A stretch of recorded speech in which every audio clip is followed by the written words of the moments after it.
Alright, guys, how's it going today?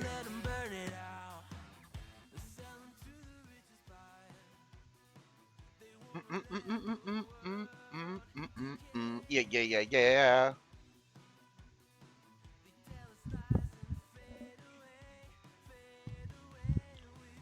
Let me balance this real quick. How's everybody doing today? So we'll play a little bit of music here, just get started on some random crap until the thing countdown at least starts. It should be starting about 1 o'clock, so countdown should be coming up here in about 10 minutes or so. Um,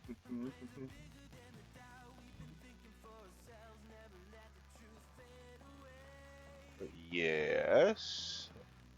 So hopefully this is a good tournament. I'm curious because I've never watched a actual cataclysm tournament PvP, so we'll see. It's good knowledge for everybody that likes PvP though. So if you like PvP, if not, one thing I always say to people about PvP is that if you are like, I don't know, if you're having problems dying because your like reaction is slow or anything like that, just force yourself to do like 100 PvP and you will get to like you will be smashing your buttons faster than anybody after that. So I mean it helps, right? It helps me and if you're on a PvP server, you're getting ganked and stuff. It's always nice to have the muscle memory. I know which first my openers and stuff right away. So not knowing who's ganking me kind of makes me at a disadvantage, but I'm not a world class PvPer either. I do like it. Today, hopefully, I don't think I can get the rest of. I think I did my Toll Bard quest late last night because I didn't get on and I was so tired yesterday. So I didn't get my things done, but I'm going to look into getting my spell power increased by about 300. So if that happens, then my PvP guy I'll be a lot more happier. I've been putting off running the dungeon to get the dagger until I can, get it a PvP dagger from arenas or anything. I've already talked to some partners, but I need to get my resilience a little higher, a little bit better gear. And I've been like kind of dragging my feet, like taking my time. So I don't like to rush things anyways. I mean, it's not like this game's going anywhere. I feel like when you rush things, then you just we don't have anything to sell. Um, I feel like when you rush it, then you just get bored faster. Like half the guild now is already talking about going to retail for a while, and it just means they're going to be splitting their time. I know about half the guild. This is their number one you know game. They don't play retail and stuff like that. But mm, mm,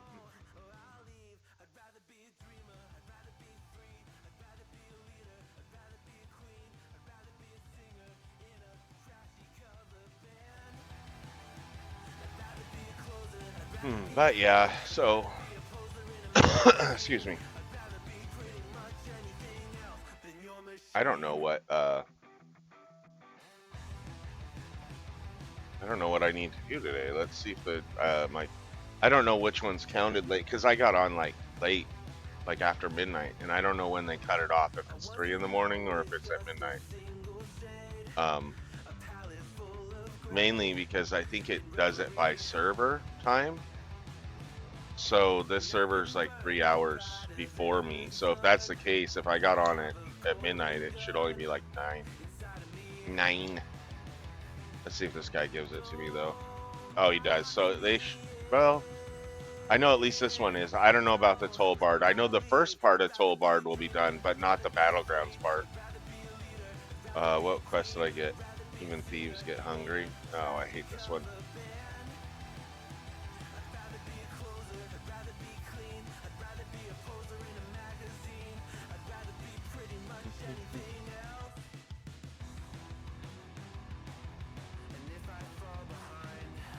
I'll find the thieves real quick. Let's see, it's 12:30. Geo, if you could let me know if I forget, because I always forget. Nobody here? Oh, somebody already killed him. Like, I know where a few are, like, off the top of my head.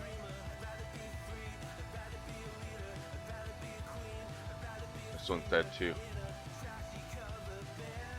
I know there's one down here, too. These are the three I usually farm. So if somebody's killing them. There's one up front I farm, too.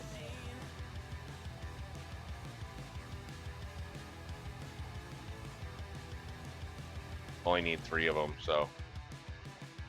I know there's another one over here towards the beginning. Out here in the corner somewhere. He's over here somewhere.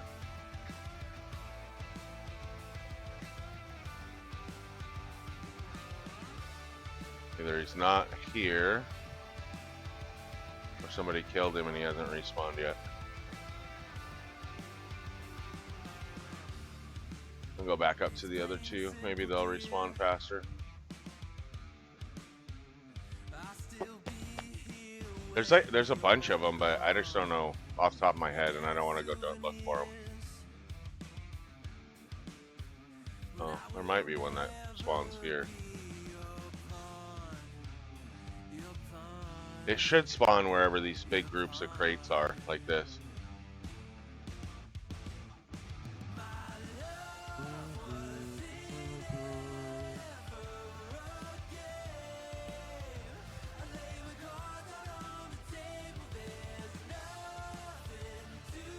Okay. I think there's one over here, too. No? So now I'm just guessing because I don't remember. I used to know where more of them were, but I usually just farm the ones that are usually easy, because usually they don't farm them up here that I know of. Except for me, you know. So obviously other people probably know the trick.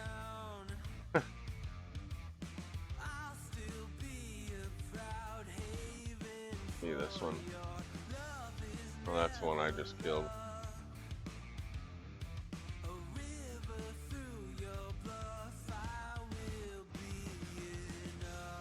I don't think there's any in the drag.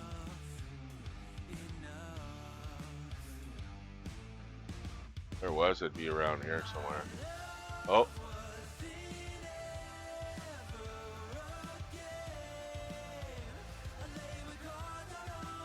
Oh, there he is. I was like so oblivious to where he was standing.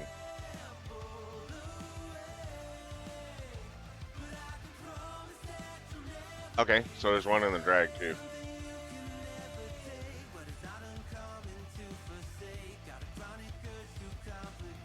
I think these would spawn faster.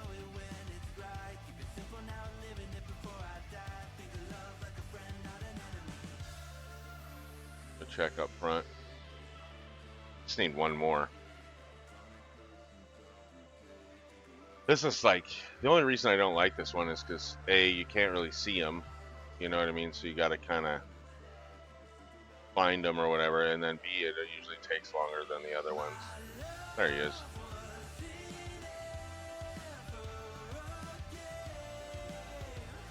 And that's it.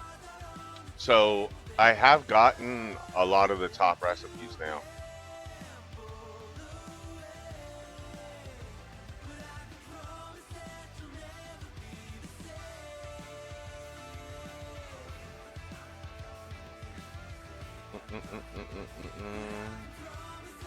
I'll show you which ones I got now. So I have the Long Island iced tea, I have the fortune cookie, I have the chocolate cookie, and then I just have the strength food, the intel food, and the spirit food, and then the mana drink. The mana drink is really nice.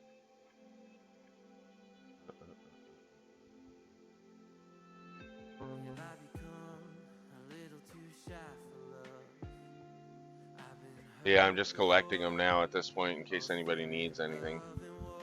I need to get back on this guy, but need to.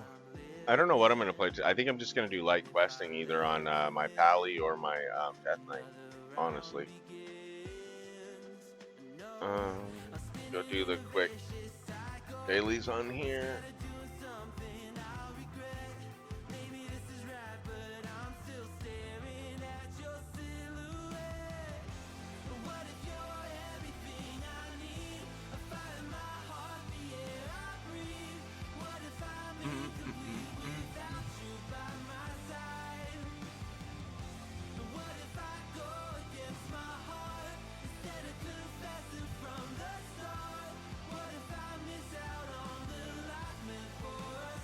All right. All right. Oh.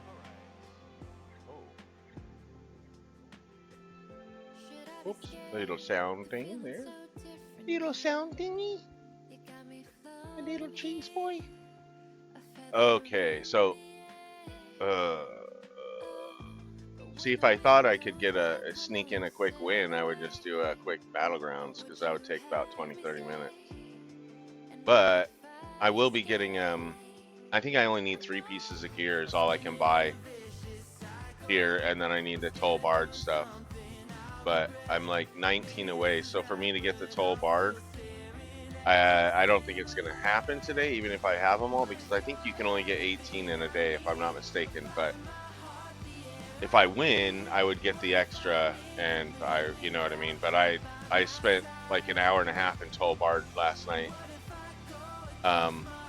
doing the battlegrounds, and geez, which one am I going to? Gotta finish this one.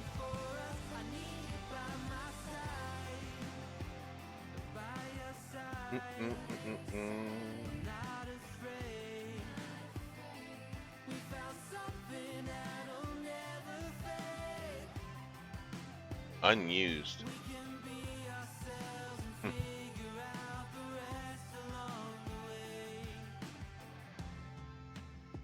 I could stop him from hurting right now. I don't think the guards would one-shot me, but I don't think I'd get away either. I mean, maybe I could. Maybe I could disappear. Just depends on. I could probably only take like 2 big, like, direct hits from them, so I would have to do it real quick.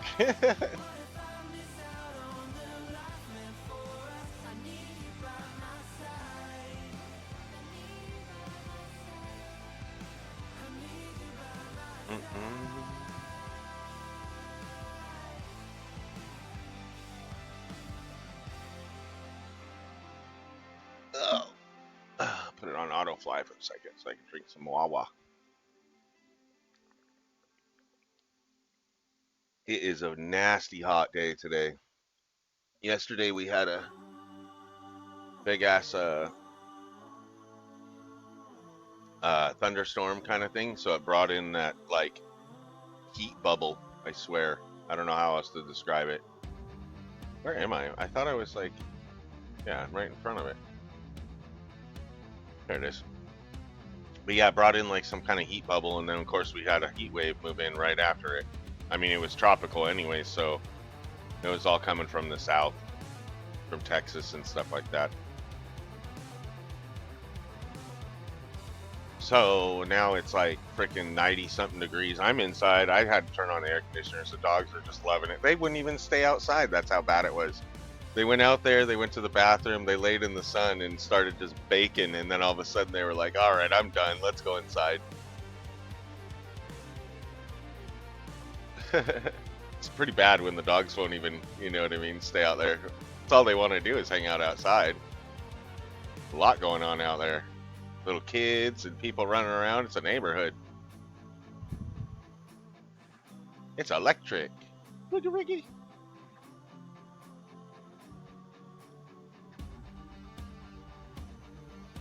All right.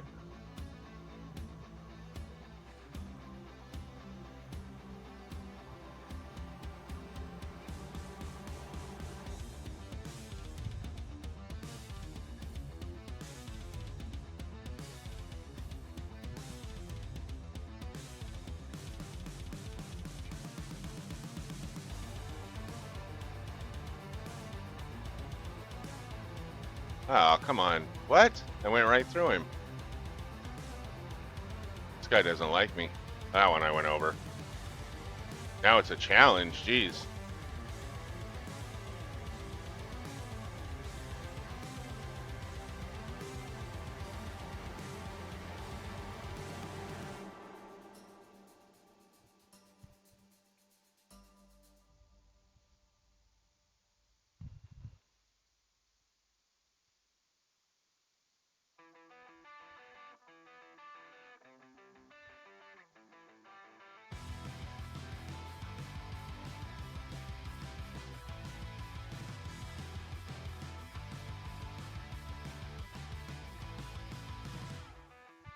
What?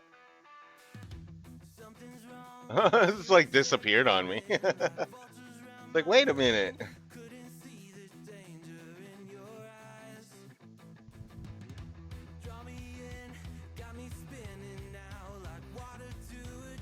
All right, well, that one's done. I think I only need a couple more of those. I'm just doing it for the stupid. I mean, the rep doesn't hurt, right?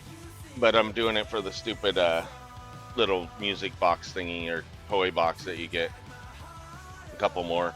I tried to do so. There's like, I guess like 10 quests or I mean achievements in Hydro, and half of them are broken. And then like the one on this one I've noticed is broken too.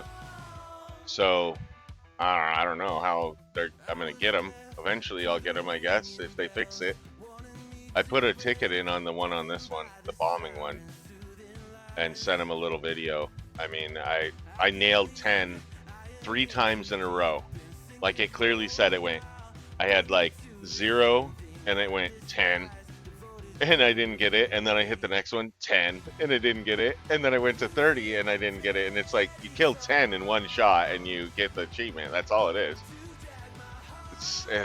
And then the trampoline one, I don't think I ever did 20 on the trampoline, but of the other one, but it's still,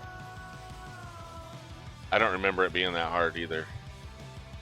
So I got to go back and do the trampoline one at some point. I went and did it for a second when I was looking for herbs. I think I was on stream. Might not have been. I might have been waiting for a dungeon or something to pop.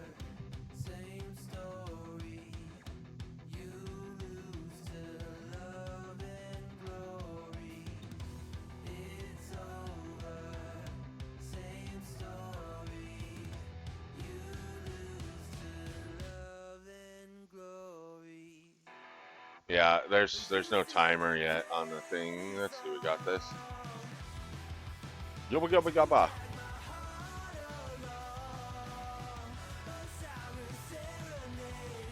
Gonna hold me in combat. I'm gonna have to use my cooldown.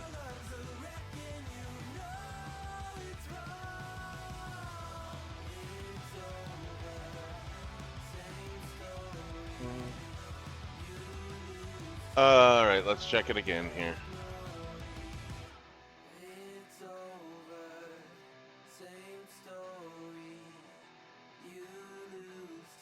Oh.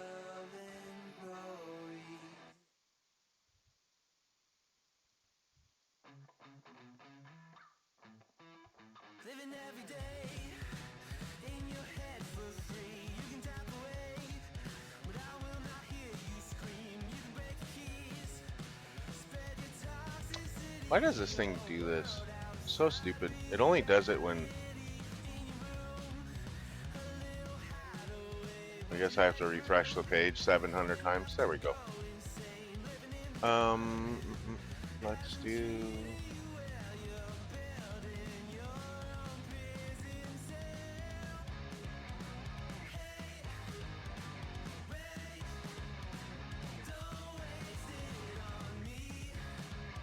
Bum, bum, bum, bum, bum, bum, bum, bum. Okay. See, I set it up right, and then I clicked the wrong button.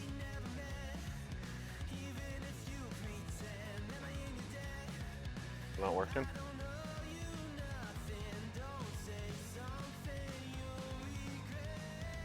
Oh, I know why. I think.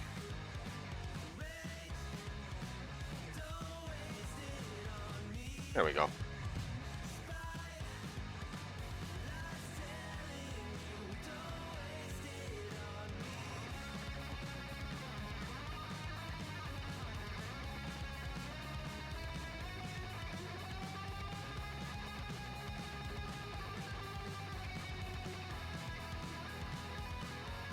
All right, 1 second here. I gotta do one other thing, otherwise.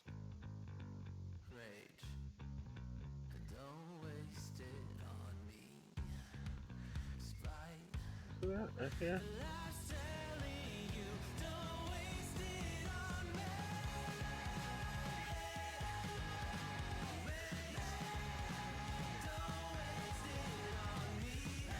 All right, we're getting it, folks.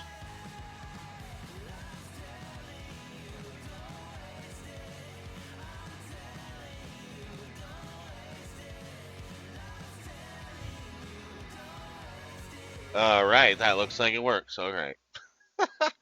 Now we'll just have to play with the sound when it comes up. No, the sound should be good. I just have to, you know, put it back because it's on music right now. It shouldn't be a problem.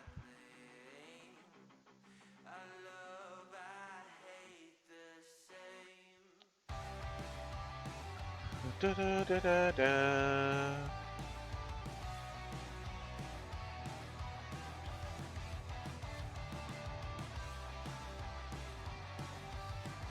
So 18 minutes. So what do we want to do today? Do I want to do?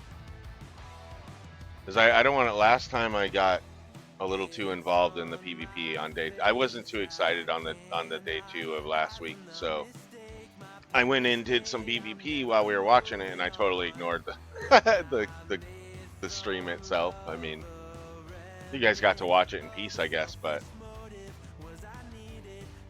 it didn't really. I mean, it. I don't know. They could have presented the last day better. They had it was half the length in stream, so instead of making that, like at least make it like an extra half hour or something on like prepping the stream better. I think, but that's just me. I don't know. They don't need followers or anything, but if they're trying to spread the news, I guess that's what I'm here for, right? Just let the little streamers do it.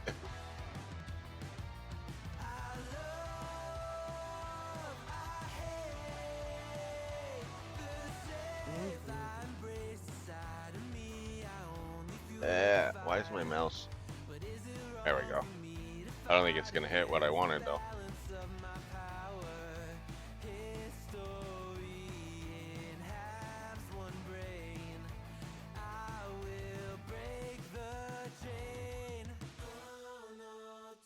Yeah, that was way off.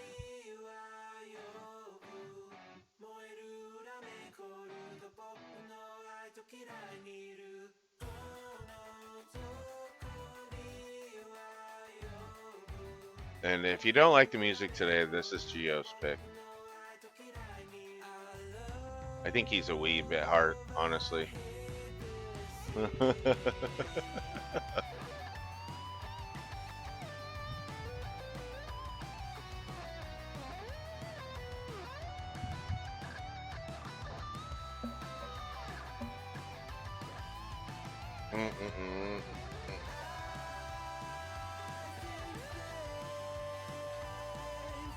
So if I can sneak in the Toll Bard quests, if they're available to me, I think they are, or at least half of them.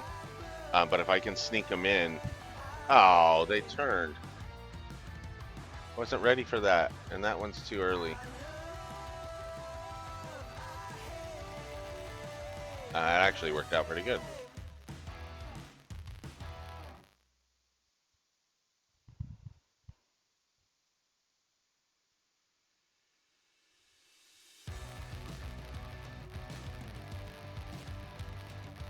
Oh, come on.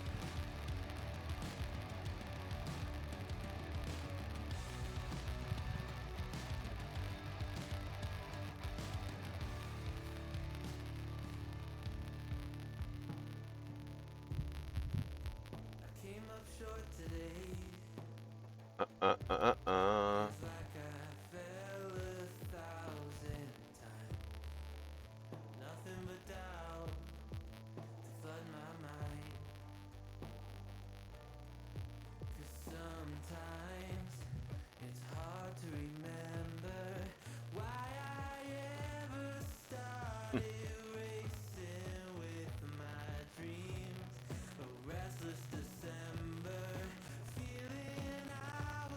Why is my thing not working?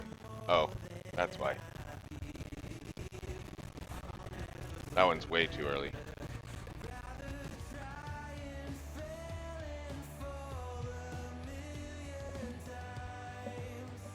It'll be done. I'll be so glad when I'm done with these quests. I need to just basically all I'm doing is I'm not taking the time to run dungeons right now because I have so much going on. Um, so I'm not getting the rep from the heroics. So basically, to keep my rep grinding going, I'm just doing these because this is like 5-10 minutes. You know, it takes me usually about, I would say, 30-40 minutes to do all my quests. Not Tollbard. Tollbard is a completely different beast. I'm usually pretty fast at Tollbard, but it like, you know, between the ganks and, you know, people just being dicks. And then I, of course, if somebody gets into trouble, I always step in. I have to. It's just my nature. And so then I end up distracted myself in PvP and Tollbard for a freaking while. See, that was 10 right there. Oh no, look, this guy got away. Little bastard. This one might get it. Come on, nope. Nope. Doesn't matter. I mean, I just kind of gave up on it until it fixes itself. Or until I get an email saying, oh, we've fixed it 3 months late. Thank you for telling us.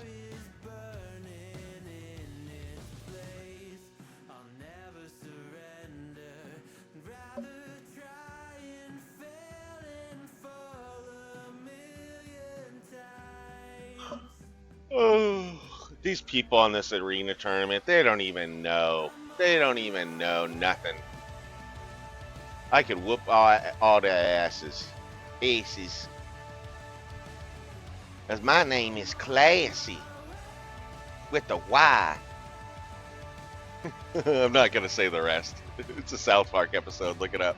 Just type in South Park Classy and you'll find it.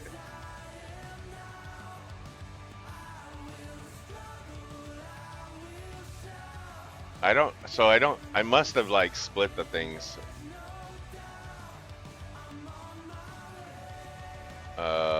This guy, maybe he has a couple, yeah. Well, maybe I figured I did these because what I did is I did these first and then I went to the other side, the PvP arena side, and then I started those quests. I finished all of them. Like I literally finished it right when Brad was starting, but I didn't have time to hand it in because you have to wait for the fight to be over or whatever. Was a ship that put to sea. The name of the ship was the Billy O.T. The What winds the blew hell is hard, this? her bow dipped down below me. Bully boys blow. Soon may the Wellermen come to bring us sugar and tea and rum. One day I gotta check the music. Hold on. we'll take our leave and go. She'd not been 2 weeks from shore when down on her a right whale bore. The captain called all hands and swore he'd take that whale in tow. Soon may the Wellermen come to bring us sugar and tea and rum. One day when the tonguing is done, we'll take our leave and go. Before the boat had hit the water, the whale's tail came up and caught her. All hands to the side, harpooned and fought her when she dived down low. Okay. Soon may the Wellermen come to bring us sugar and tea. I see it follows my cursor now. When the tonguing is done, we'll take our leave and go. No line was cut, no whale was freed. The captain's mind was not on greed, but he belonged to the whaleman's creed. I'll have to check or I'll have to do the music in a second. Because this is the last song on the playlist. I figured that by the time I got on, I was trying to time it right. And so the playlist that I approved was, you know, perfect timing, I thought. But, oh, this one. I hate this one. You have to collect the freaking things.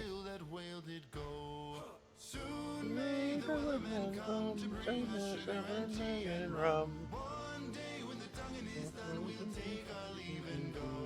I like these like shanty type The things. fight's still on, the line's not cut, and the whale's not gone. The wellerman makes his regular call to encourage the captain, crew, and all. Soon may the wellerman Okay, come I'm to running bring around us here all half sugar and naked. tea and rum.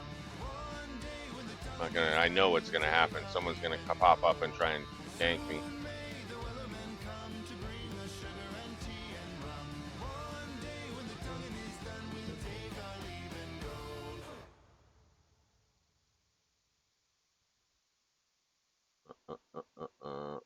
Come on, peoples. Where are they all?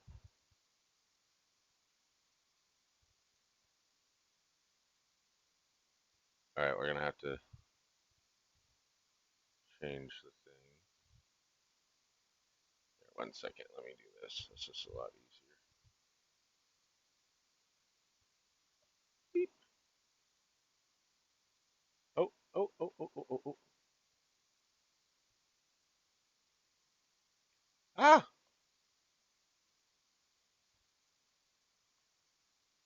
All right.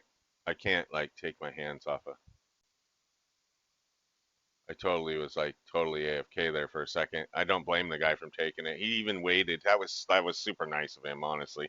All right, I gotta park this real quick. Oh, I'm still in combat. I'm gonna park this over here real quick. I guess we only have a few minutes anyways. I wonder if they have sounds. Let's set this up and then go finish.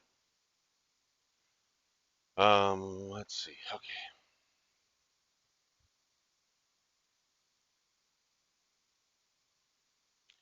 Do, do, do, do, do, do, do, do.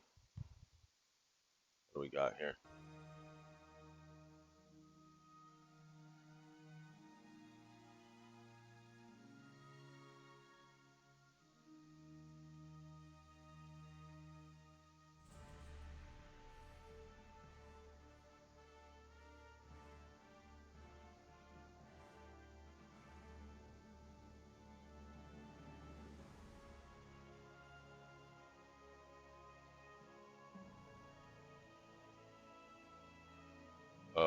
Did I?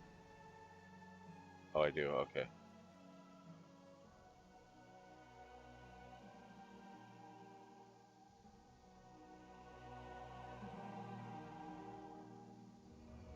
It's got WoW music. There we go. Oops.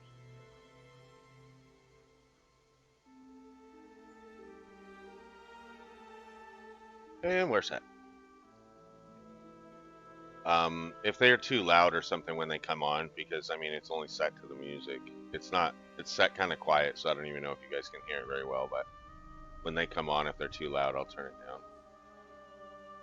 We got 7 minutes, so I'll see what I can finish here in 7 minutes. Fucking ally everywhere now. Too many. At least they're not fighting us. What do we got up here? Burnt femurs. I did these yesterday. Oh,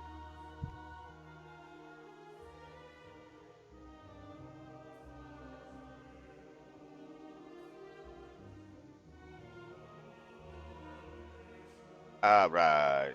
This one is like, I don't know. I always have my like little places I like to go to farm this stuff. Making sure he wasn't getting attacked. I don't take kindly to people that gank. That's like half the battle of getting your PvP gear is just like defending off the gankers just to like overcome them and be like, haha, F you, motherfucker.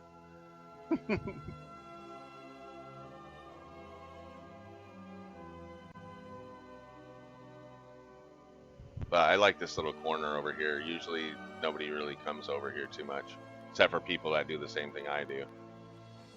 And there's usually good enough space that you can just go back and forth. And every once in a while pull the ones off the mountains. And there's a path that comes as well. But I'm not really like in a PvP mindset right now, so if somebody ganks me, they're gonna like probably destroy me. I'll probably end up just trying to like get away, which usually just means I'll die. I mean, I can usually get away on some things, but it just depends. If they put a bleed or a dot on me, I can't go invisible, so there goes half of my escape right there. Then it's like all I have is counters basically, and so if I'm not fighting him, then my counters don't do shit. I gotta fight him to make my counters work.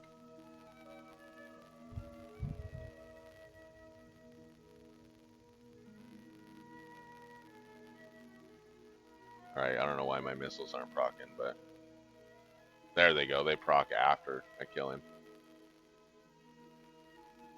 I swear it's like 80% proc rate or something like that. It's so high, and yet sometimes I just don't get them, like when I want them. But they're always on when I don't want them or don't care about them. There's nobody over here. Back to my corner.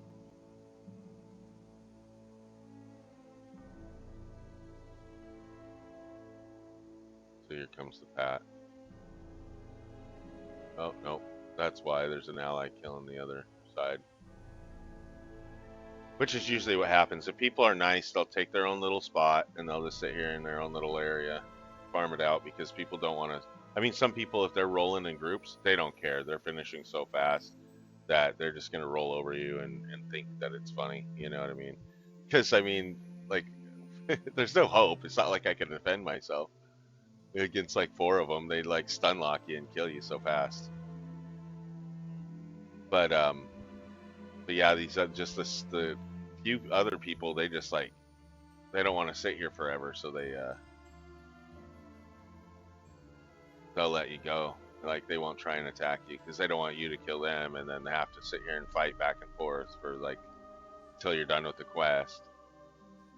So then the only time they attack you is if they're already done with the quest now, after sitting here fighting next to you, or they attack you just because they don't like you. Like I've been attacked for my guild name. I've been attacked because I've been in many fights on this guy. I don't shy away from fights usually, unless I'm getting, like I said, if I'm not in PvP mindset, I'll get ganked and just kind of try and run away.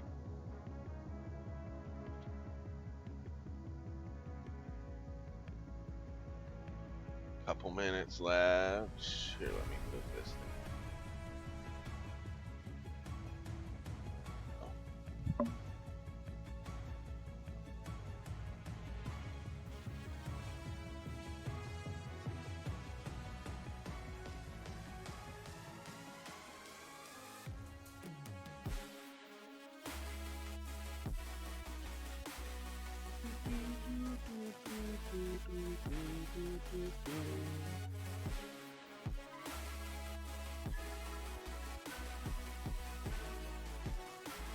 All right, brother. Uh,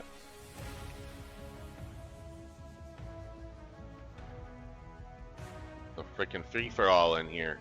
I'm just trying to get a few, and then I'll come back.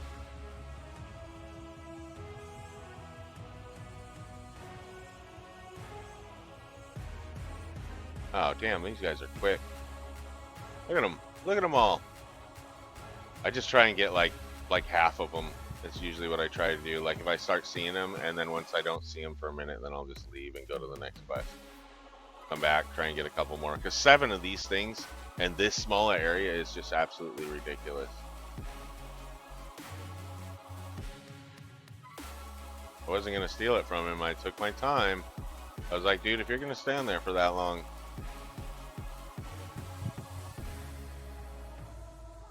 Alright, let's move on. What do we got here? This is it? Okay, we got to go down. What's number 4? Foreman Wellsman. Alright, we'll go do that one first. We got a minute. If I get too intense in Tall Brard, I'm gonna just switch to a quester because I want to be able to watch too. And I can't really watch while I'm PvPing. It's like I got to be aware of who's around me and stuff. Like even if I'm not PvPing, you know what I mean? They'll like trying to gank me and stuff. It just minimizes stuff if I know what's gonna happen ahead of time. It shouldn't take that long though.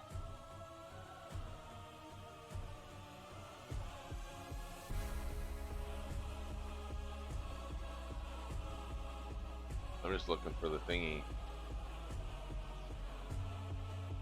These guys are gonna gank me. Oh.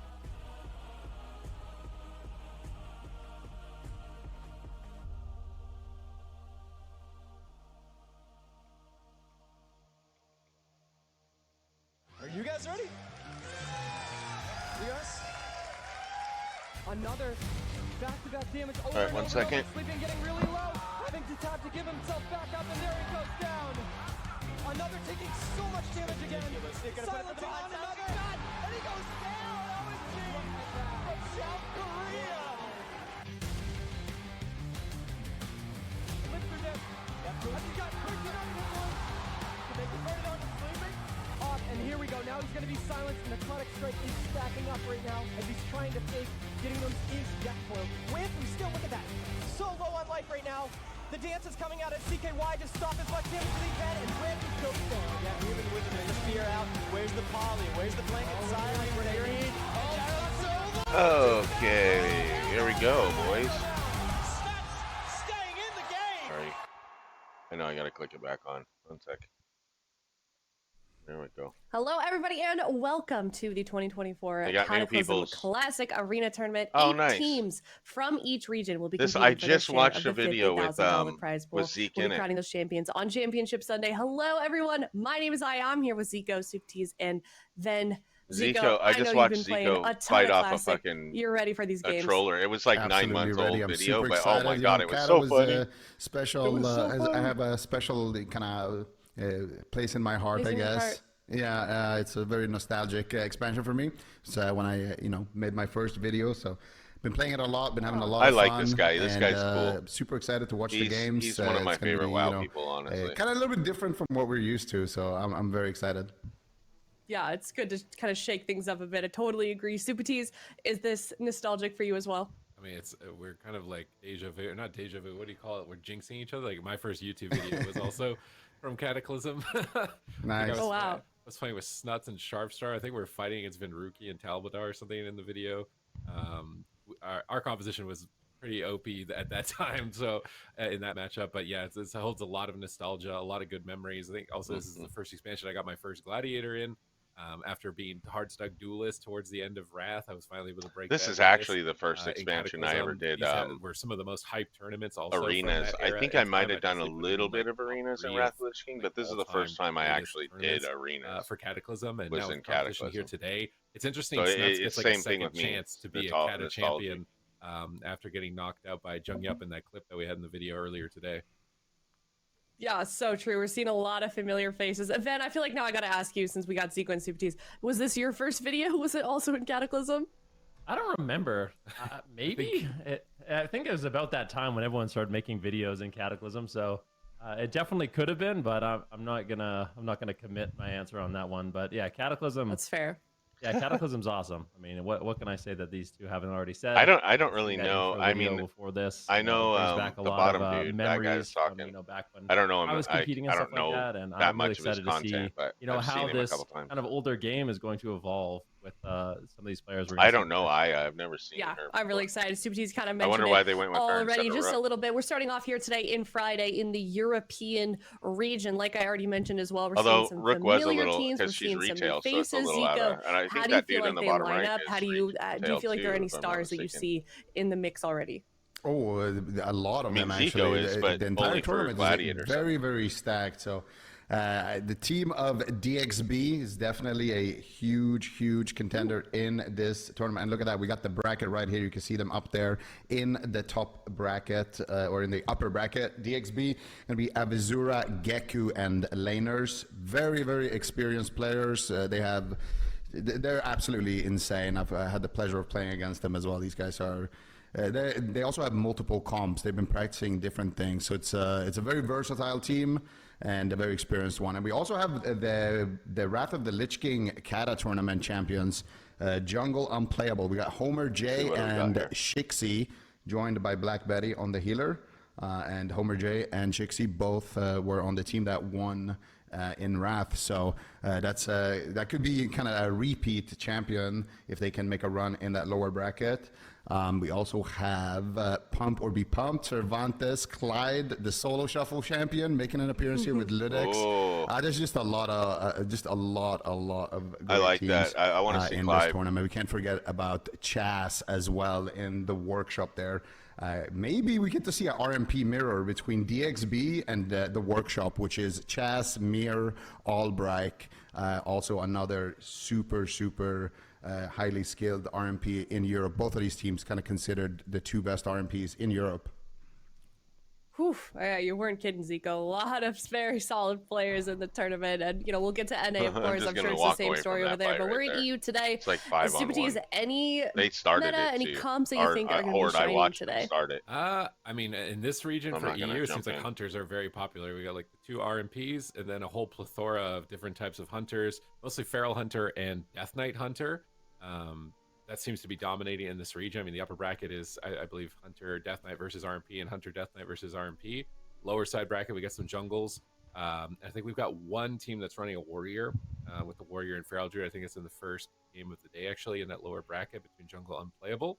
So I'm interested to see which composition comes out on top. Was Jung Yep's team just ahead of their time back in original Cataclysm, and it still actually is the best comp? Or was it just like curveball kind of fluke opportunity with them because they were the only team at the time, I think, competing with that composition in the tournament? Yeah, certainly a lot of questions in the air that we're going to be answering in just a minute. We're getting Team Jungle Unplayable and Jamek Cleave lining up next, ready to go. They're down there in that lower bracket as well. Then, before we get these games started, for any players that are more retail players, that are more used to AWC, what can they expect from this weekend's games? Ooh, that's a good question. I would say, for me, playing Cataclysm and watching the games, it's very momentum based. Like, having a good start in Cataclysm is really important. So that means when you come up with your strategy, you want to make sure that it is completely dialed in. If you have a good opener, you can ride that momentum to a victory. If you have a bad start, it can end up being a very bad time. So I think these teams making sure they have a really solid opener, getting that initial pressure and momentum is going to be really important this weekend. And I would say, I think most of these games are going to be pretty quick. I would guess most games are 2 minutes or less. Yeah, and in Cata All right, they well, don't we're gonna go be like expecting an it's explosive not like series coming up here. freaking It's elimination retail as where well. they go Best for of 5, 45 like you guys minutes are or an used hour. to. Game Although number I one have starting heard off in on the guild Grand. chat that All right, so there's been a Jamek couple. Cleave I and mean I Jungle remember as a Unplayable, and we're gonna see resto the shaman, Kitty I went Cleave, after resto druid one time, versus the and Jungle. we freaking So like I don't actually know we who battled is for favored freaking in this hour, I matchup. swear, and then we both I just stopped and feel walked like it should away. be the Kitty We Cleave, didn't at even least if finish it's the duel like a because we longer couldn't game, kill each but other. It was I like think it's going to be a impossible. lot about shutting I down was in these raid Feral tier, he Druids was in raid tier, Cataclysm, and of it course, was the just it Feral was Druid, stupid. when he It was uses stupid. It his, was fun finishing though. I move, mean, depending we on just how many ran around compounds he has, he has fighting each other, up to 100% shocking each chance other. to proc a instant cast, whatever which he is does, I usually don't used know. for a cyclone. So it's going to be a lot about kind of denying these cyclones, trying to ground them, trying to purge them, as both teams right now being a little bit passive here in the opener.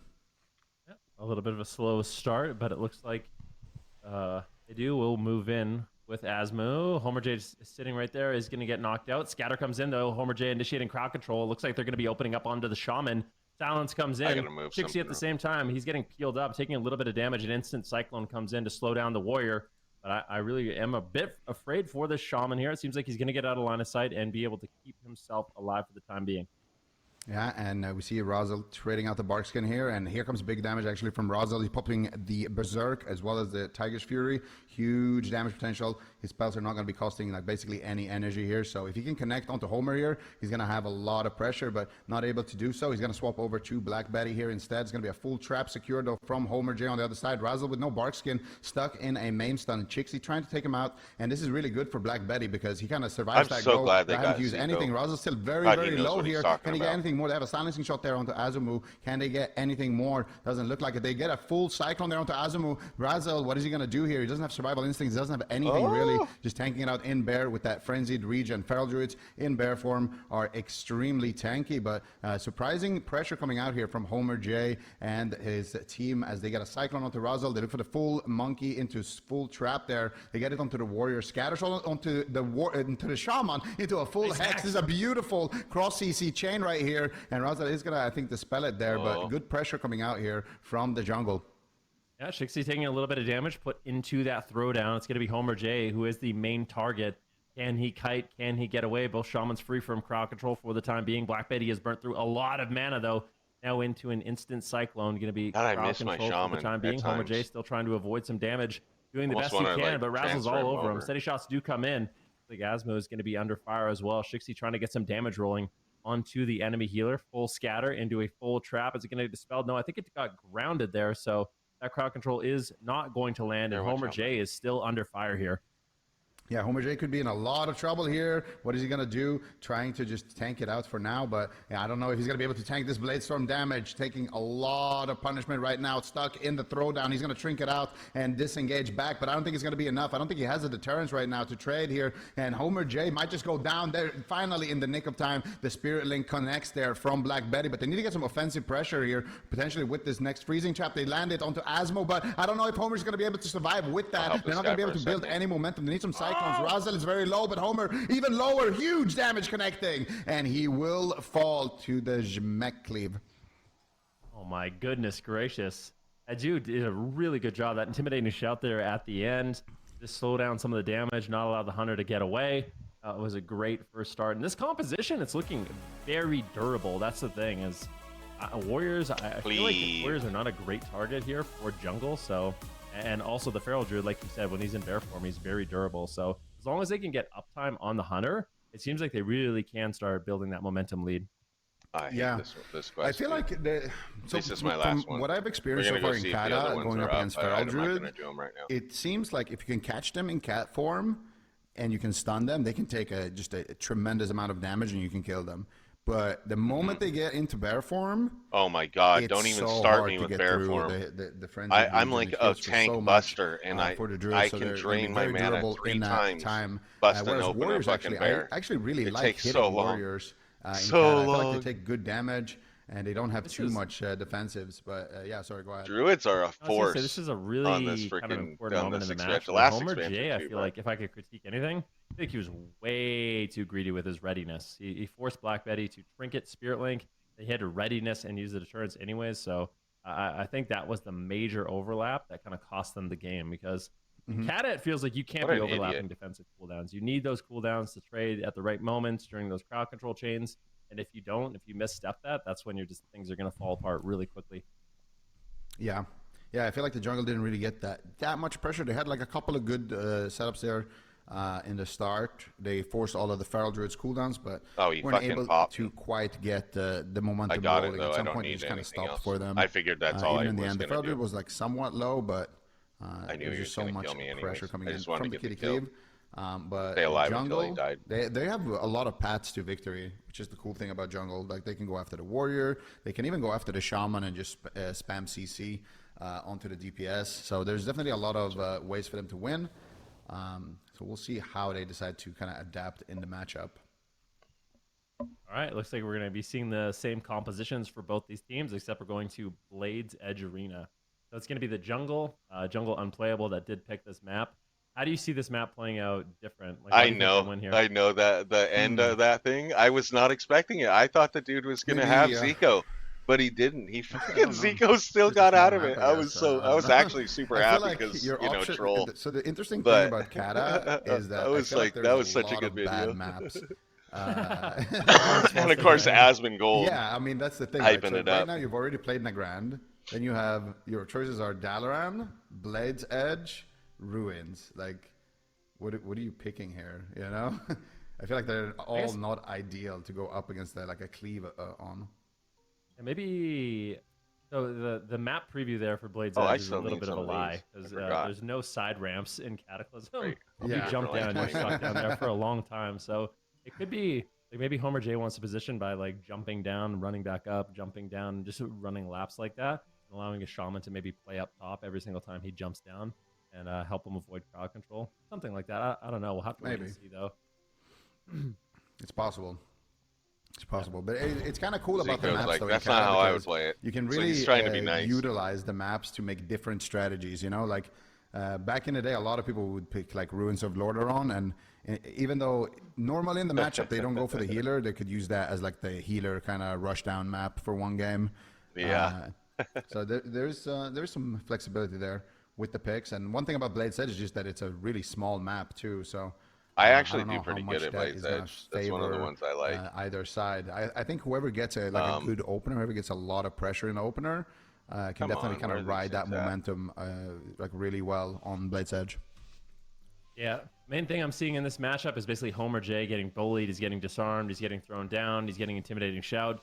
We'll have to see how Homer J does in this one. I think a lot rides on how he kites and how he lands his crowd control. That Hunter crowd control is extremely powerful.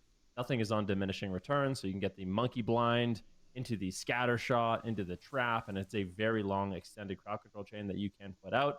That's going to be their path to victory if they can find it. Yeah, hunters in Kata, they have so much instant crowd control. It's Yeah. really something. Hunters, Got the when monkey I go blind, they after got the hunters, scatters, the it's a silencing crowd shot, but they're gonna control open up battle, here onto the warrior basically. this time. I like this Who a can lot more screw going the after the other warrior. one They get the over the silencing shot first there or onto the the healer, worst. but That's no basically follow how up it there onto comes down Asmo. to. There's the scatter shot, but they're all stacked up here. How is Homer gonna land this? They forced the shield wall with just pure pressure right now, with just brute force. There's the monkey trap into the deterrence, and then he can place the trap in deterrence without having to deal with somebody trying to micro CC him. They get a full freezing trap. Do they have a cyclone out of that? They're getting good momentum here on the side of jungle. Unplayable. Can they take down the ward? They get a cyclone proc there. They do manage to get the spirit link right before that cyclone connects, but this is a fantastic opener here from the jungle cleave, and I really like that they're going after the warrior instead. Yeah, Homer J sells his trinket. He's got readiness, goes for the silencing shot. They're still just going after the warrior. He's in trouble. Down to about half health. There's the full scatter. Can they find the trap out of it? Is there any more crowd control? Doesn't look like it. I think Homer J still under fire. Is going to be having to kite away. Black Betty will top him off, but now Razzle's getting low. Cleave is getting absolutely destroyed right now, but there's still decent pressure on Homer J. They land a full trap on Razzle as he's trying to kite away, but now that they've connected, his health is just going to melt. He's caught into a full stun. Looks like that will be the readiness to disengage and try to get away. Cyclone lands on his trinket, though. A beautiful cyclone by Razzle, just freezing I want to be Homer's health, casting right now. allowing Black Betty to pop him off. I'm like Ooh, already the like scatter I'm shot, ready the to push trap. the buttons Can they like get I it? was They there. get the full freezing trap. The warrior's in so much trouble. Shixie trading out the cyclone there onto Yeah, that Razzle. He warrior's gets going another down. cyclone proc here, and he can follow it up onto the healer. He gets fully feared. Beautifully done there by the warrior, making sure that they can't continue that chain. There's a monkey blind there as well onto Razzle. Homer J trying to stay alive here. They're basically isolating the warrior there in a 3v1, dickhead. but really, really nice. Wasn't paying Intimidating shout is attention, going to though. shut it down, and now here comes the kitty cleave onto Homer J. Doesn't have too much defense. Son He of a has the bitch. deterrence. Might need to pop it, but maybe doesn't want to use it just yet. He's going for a trap there, looks like, and Shix is going to be sitting through a cyclone. They're trying to build up the pressure onto the warrior. Big blade storm coming out. Asmo in a silencing shot. Do they have any follow-up onto that? Big damage onto Homer J as he is stuck in the throwdown, taking a lot of punishment right now as Razzle is also connecting. There's a full cyclone though onto Asmo. Shixie trying to start up the Last chain one. here. They get a Got it. scatter onto Razzle. Can they get the full freezing trap onto Asmo? There's the bash. Homer aims it. Oh! Homer lands it. And adios for him, I think, here, if they can connect a little bit Yeah, more they damage. gotta- 60 they gotta hard pop casting a him. cyclone. He gets interrupted on it. I don't think they have the damage to actually finish the job here, Van. No, they don't. How is he still alive? I No, can't they believe don't. it. He tanks it out with the sword and board, continuing this pressure now onto Homer J, but he needs to get that two-hander out eventually. I cannot believe this Get the warrior pressure is rolling. lasting Looks this like he long. put a little damage here onto Shixie. A full cyclone lands once again, but Shixie's getting absolutely smoked. Warriors just line of sighting the hunter and I destroying. mean, it's so this not druid. a meta Doing a thing. really good job now pushing Yeah, forward, but feeling it's confident, like getting the damage rolling. everybody but rolls Black through Betty it. It's into our a pallies full in bash. this. Is there anything else? Or The warrior's Death so Knights. low. Is he gonna go down? He gets silencing shot into a maim. He trinkets out, still just barely holding on by a thread, trying to connect, but the hex does land. Super unfortunate. And it looks like he will actually get topped off somehow. He's still alive. He actually gets Oh my completely God. topped off for the first time. And now I think Homer J's in trouble. All right. Yeah, I think the kitty cleave has finally left the station now. Homer J, what is he going to do? He's got no defensive. They did get the trinket rotated back there onto Asmo as well. So Adiu can play with pure confidence right now. Nice cross kick there onto Black Betty as well, as Homer J is trying to drag them further and further away. But meanwhile, the Warriors taking a lot of damage here. Can they find any crowd control into Asmo? Could be enough to potentially force something. Nice cross kick there coming they out from better- Chicks. He they gets better Cyclone pop proc, him this throws it time or over it's gonna onto be Razzle, over. freeing up Homer J here. Nice preemptive spirit link coming out from Asmo there, thinking he might get scattered Asmo trapped in is that just moment. So amazing. he tried to pre-link it, but Homer J holds on to it. They still have the scatter and the trap, but trinket available. There's the stop. I think Black Homer Betty's J a better healer, cannot too, land but it here onto I don't Asmo. know Actually, it after looks like they're this. going to swap it there. There's the stack. Can I get a full cycle onto Asmo into the monkey blind into the potentially. Yeah, I Can know. they That's eat what it? I'm They saying. don't get it. And Adio now It's in gonna be, huge, but huge Black trouble here. Betty's really Razel is conserving, sleeping though. right now on the job. And meanwhile, Asmo's sitting through Asma a doesn't full have the trap or hex. Beautiful the cross time. CC chain here, but still, Adio is just surviving with just the Riptide and with the Earth Shield. Shield wall. He's got shield wall in just 1 second. A lot of cooldowns shield here wall. are available for the Warrior. Audio just going to completely push forward here onto Homer J. I mean, just barely hanging on by a thread. Beautiful cyclone there by Shixie, not allowing Audio to get a good trade with that shield wall. Scatter trap does land. Stun now onto Homer J. Once again, this Warrior's just in so much trouble. How many times can he barely hold on? The trap finally fades. Stun now into Asmo. Can Audio survive? He's still so low, 20% health. Fighting it out, blade storming, just trying to stay on target, trying to really limit what Homer J is able to do in the match. And once again, he will hold on. That Shaman Mastery just paying dividends here for this team. Yeah, the Shaman really doing a lot of work here, but the Warrior's still not out of the woods yet. 20% HP. Shixie in a throwdown. They're out of their own damage here. Defensive throwdown, but Homer J is teeing off here in the back line. Asmo with no mana left. Full monkey blind connects. They charge over to Homer J to make their final stand. The freezing trap connects onto Asmo. He had Unless no they get Homer J down first. Adio super low. Homer J as well though could fall. He gets away. Oh, good job. Aggressive. Adio on 1% HP. Into his healer. Charges back to Homer J. The Spirit Link connects from Black Betty. Can they finish this Warrior? Full cyclone onto Shixie. I think Adio is going to survive. Asmo still has a little bit of mana in the tank here to keep him rolling. Oh my God, this is going to be a flip right here. Shixie with another Cyclone throws it out onto Razel, and it's going to be about which Feral can land the Cyclone first. Black Betty still has his Trinket, but also dwindling on mana and no real coolness to trade with it. Full Cyclone connect onto Asmo. No Trinket. Adio charging in, trying to get a little bit of distance, trying to get a little bit of pressure. The throwdown coming out onto Homer, slowing down the damage for just another second, but still down to 20% HP. Asmo finally free casting heals in the backline, keeping the Warrior, well, I wouldn't say top, but back to 50% at least. Oh my goodness, how is this Warrior still alive? Whoa. What's going on? And Black Betty's got an uncomfortable match so far. Now going for line of sight, just hitting the Feral Druid, just doing what he can to slow down damage. He's got 10 seconds on shield wall once again. It felt like he was just up. These guys are so good too. This is what championship is. Shout is available. He's going to have to land a good one. He's trying to eat the trap, and a full Cyclone lands. Homer J into a stun, though. Can't connect the damage. Intimidating Shout still is available. It's such an important defensive peel for Audio on that Warrior. Gordon Board coming out once again, just chasing down the Hunter, trying to stay on target.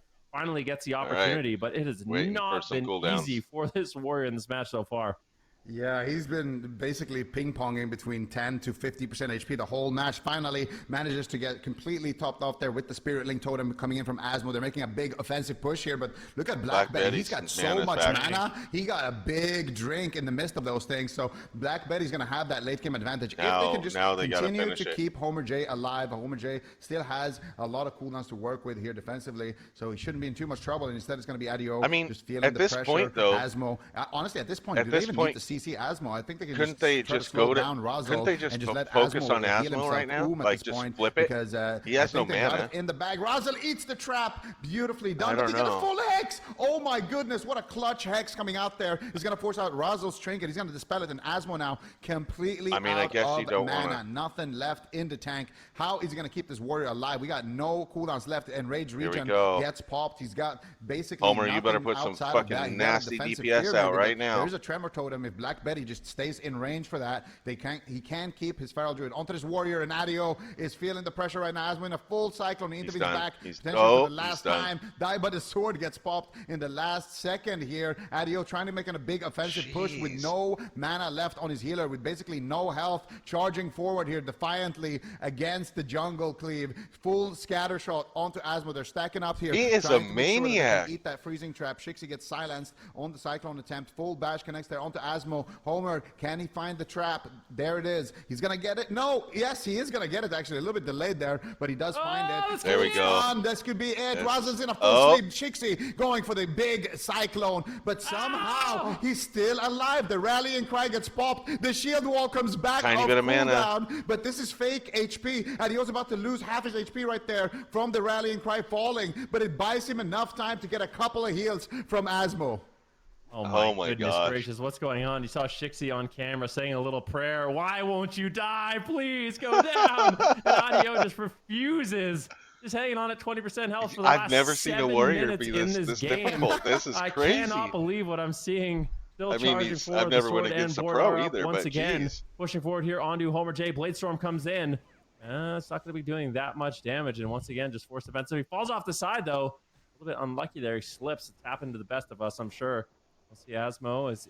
Can he still connect the heals? And I mean, this is just unbelievable. The thing is, it seems like they have decent uptime here on Homer J, but they just don't have the damage to follow it through. Once again, Adio in a No, stun. yeah, But that's the thing. continues to There's defiantly lacking. charge forward, and I just like, is this guy never gonna fall? I mean, how long has Asmo been completely out of mana? What is going on? Somehow Asmo has gained mana, by the way.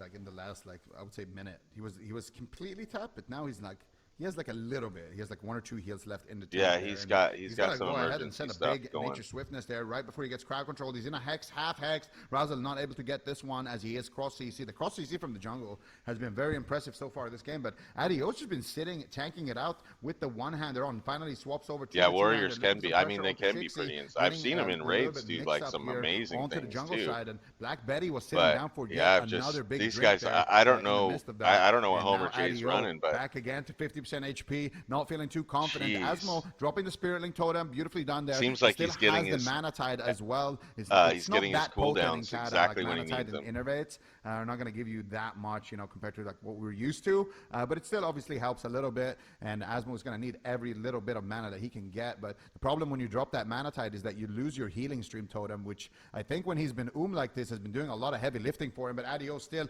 very, very Now he's low Ohm under that and- bridge in a full Cyclone, actually. Can they set something up out of that? Looks like they're going to go after Razel here a little bit as well. They put Razel to sleep there with the Hibernate, but I think he got dispelled there. Beautifully done by Asmo. He drops the Mana Tide Totem there in the back line, but now Adio with no Healing Stream healing him. Asmo gets caught in a full CC chain. Adio Come on, Homer, charges take back him in, down. looking for the disarm, but look at Homer J. He deters the disarm, goes for a silencing shot on the warrior there, potentially to shut down the fear. He's in kill shot range. Can they do it? The jungle is looking hungry right now. Can they find that he's final still getting killing it blow? back, though. Asmo still just keeping him alive. How is he doing it? The enraged regen is keeping Adio back in the game. They got a full pound stun onto Adio. Big damage connecting here from Homer as he gets enough distance to start firing off the arrows, but it's just not doing anything. Asmo's just standing on top of his warrior the entire game, somehow keeping him going.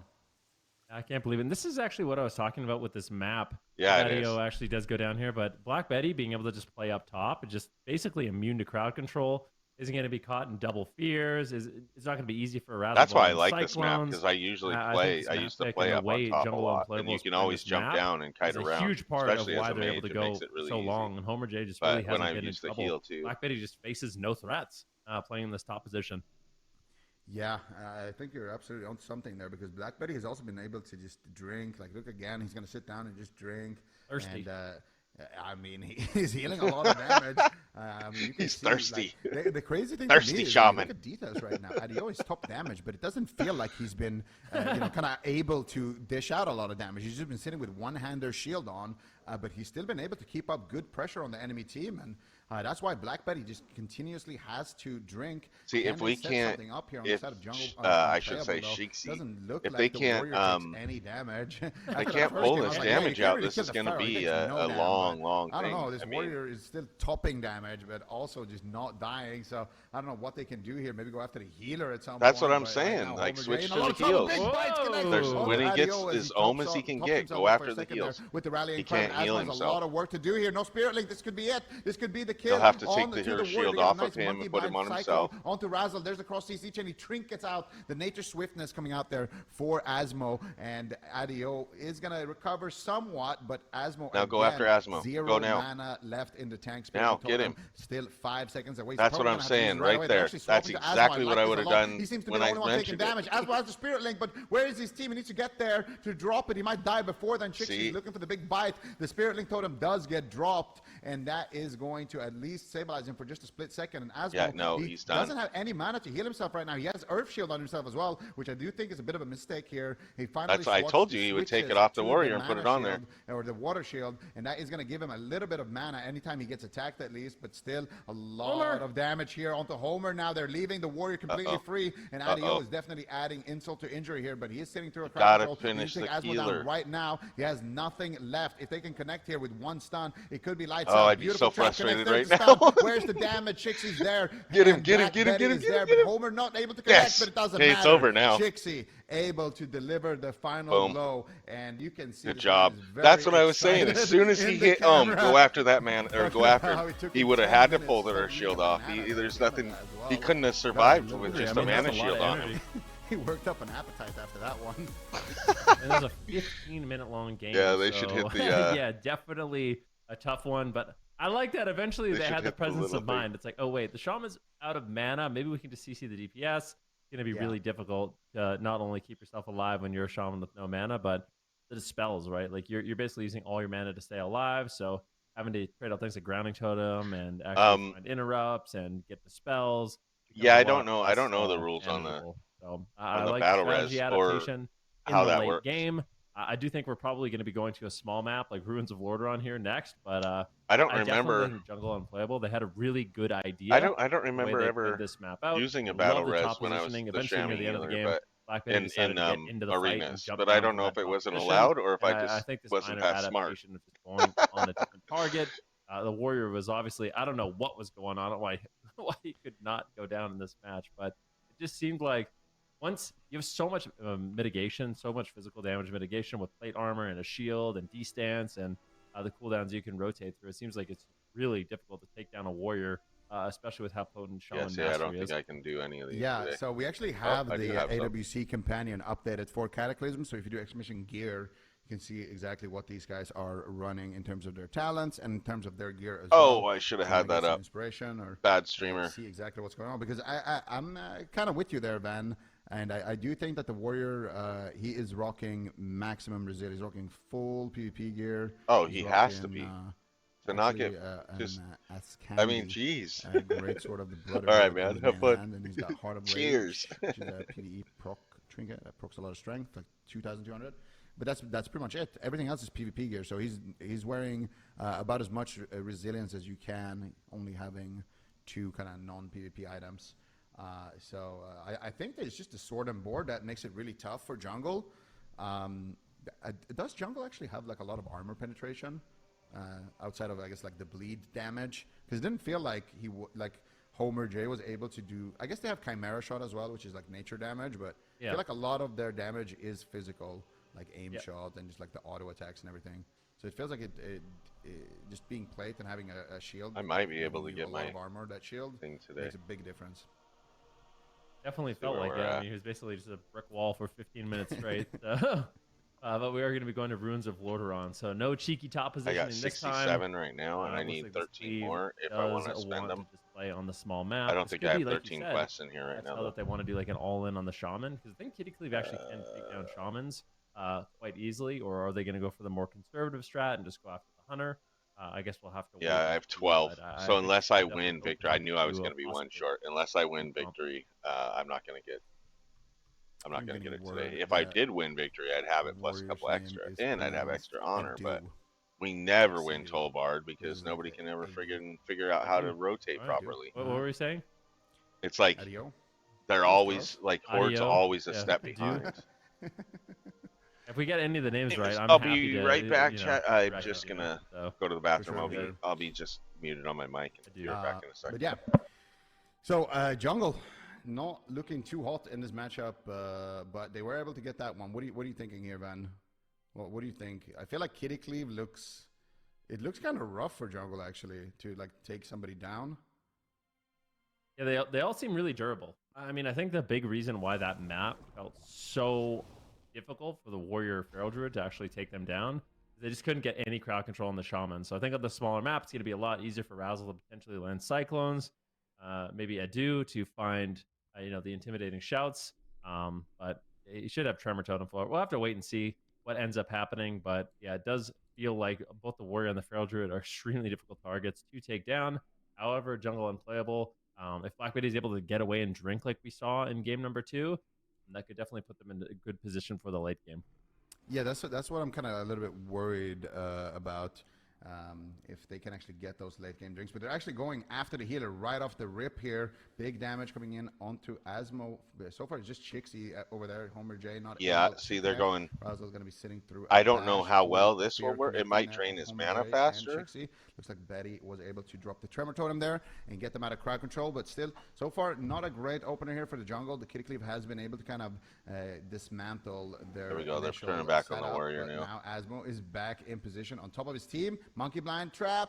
Adu not able to get that one, and now what he's going to trade, actually just getting offensive onto Homer J, getting a lot of pressure. Do you have any more follow-up? Doesn't look like Shix is going to be able to find the Cyclone onto Asmo. They get the DR Hex, actually nicely done there by Black Betty. I really like these hexes that Black Betty has been going for. Every single time he does it, it's at the perfect moment, helping them get crowd control. Or Black Betty's a good healer. Usually when one of the DPS eats one of those I've traps, watched him he's before. definitely on point with that. But as I say that, Homer J taking a lot of damage there, but also dishing it out, getting the shield wall and spirit link overlap from the Jmek cleave, but he had to use his trinket. Black Betty also sat down for a drink there. Yeah, he got a little bit of his mana back. Homer J still has his readiness available if he needs it. Gets a full trap here on a Razzle. That gets dispelled. Homer J maybe in a little bit of trouble, but doesn't seem like he's too worried for the time being. Adu is not able to actually land any kind of damage, and they're just going for a bit of a split strategy here.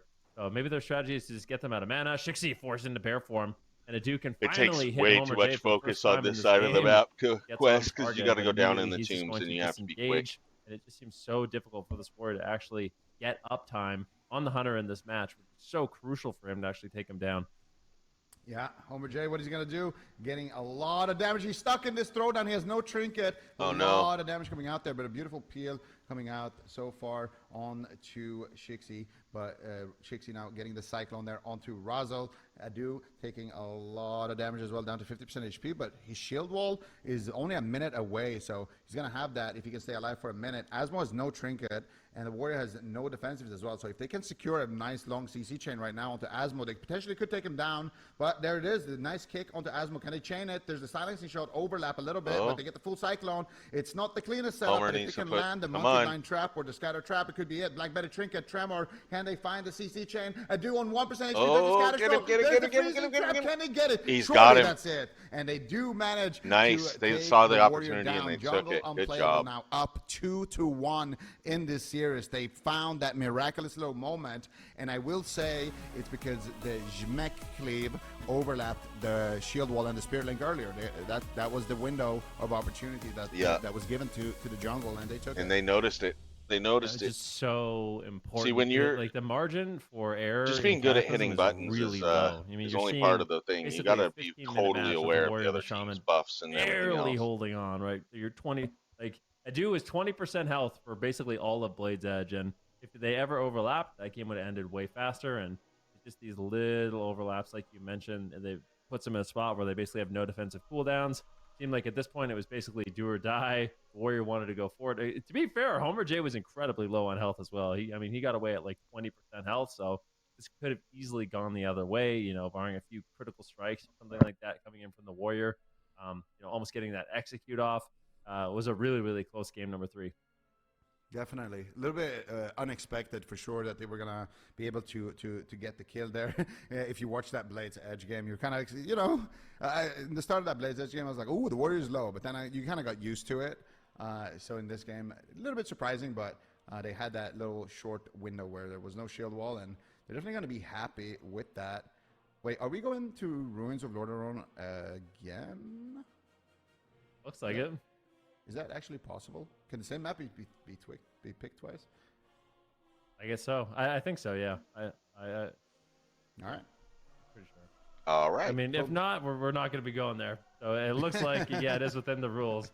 Cleve Comp wants to once again go to Ruins of Lordaeron.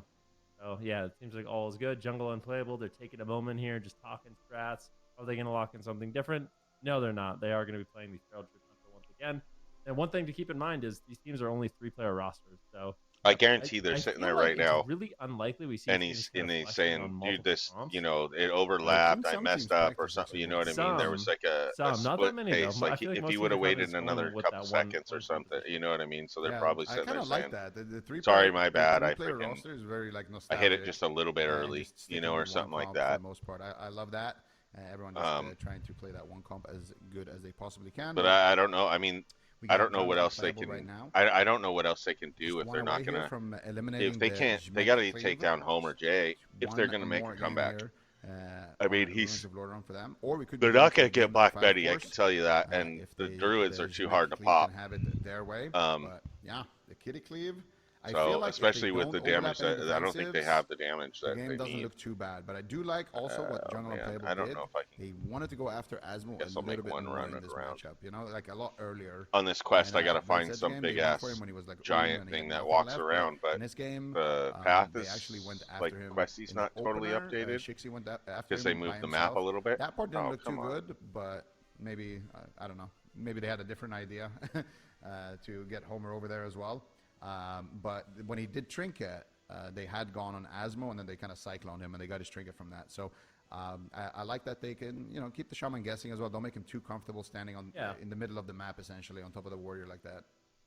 Well, I think This it's really guy's so important. I mean, slow from my own on his experience, it thing. seems like against Resto Shaman, if you're just going after one target, it's normally a bad time. Like, you want to be swapping around, forcing him to swap Earth Shield. Maybe he gets crowd control when there's no Earth Shield up, because Shamans basically have 3 heals. They have Healing Stream Totem, Yeah, Earth fast, Shield, and Riptide. slow. That's like 90% of their healing in this game. Yeah, So I mean, you if don't they have. don't have Earth Shield, then they're missing. You know what I mean? Like, you crowd control a Shaman, you kill off the Healing Stream Totem, and you're on a target that doesn't have Earth Shield, then 60% of their healing on that target is no longer there. So I Yeah. think it is really important that they're kind of bouncing Yeah, around. they're gonna have to deal with the shaman. You're going And after, I just don't and I do see. like that adaptation. I just don't see him doing it One of to my Black Betty. Honestly, teammates that's in the original problem Kata that was they're having. ES Riptide AFK.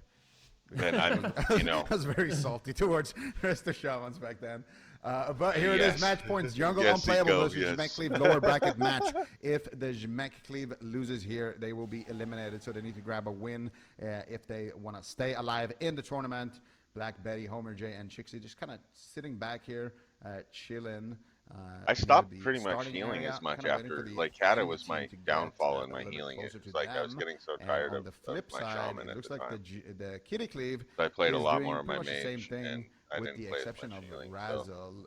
He is kind of behind enemy lines, but finally I don't have the a lot of and Asmo Kata are experience when going it comes to. I believe, move forward. I think Besides at the little bit of tomb. arenas So I it's a little did, bit hard and to I judge just the think nature I of did distance there, it but I do like believe that full they are on for positioned, the yeah, first they like are month at the or two, tomb, so and then I potentially, didn't play very opener much happening on it. here. Or I don't know actually. Do you think it's good to wait for the eye to spawn and try to like get an opener on the enemy feral? That kind of how rogues like to do it sometimes. Maybe that's what they're opting to do. I just feel like Asmo probably just wants a pillar. Like, he probably wants to play in this tomb position, make it a little bit more awkward for Homer J to actually land, his scatter traps, bad mana traps, things like that. So yeah, I guess we have a little bit of a standoff. Inevitably, the eye will come up though. But it seems like they just really want to deny any kind of opener that Razzle can have here by just standing behind that flare. Yeah.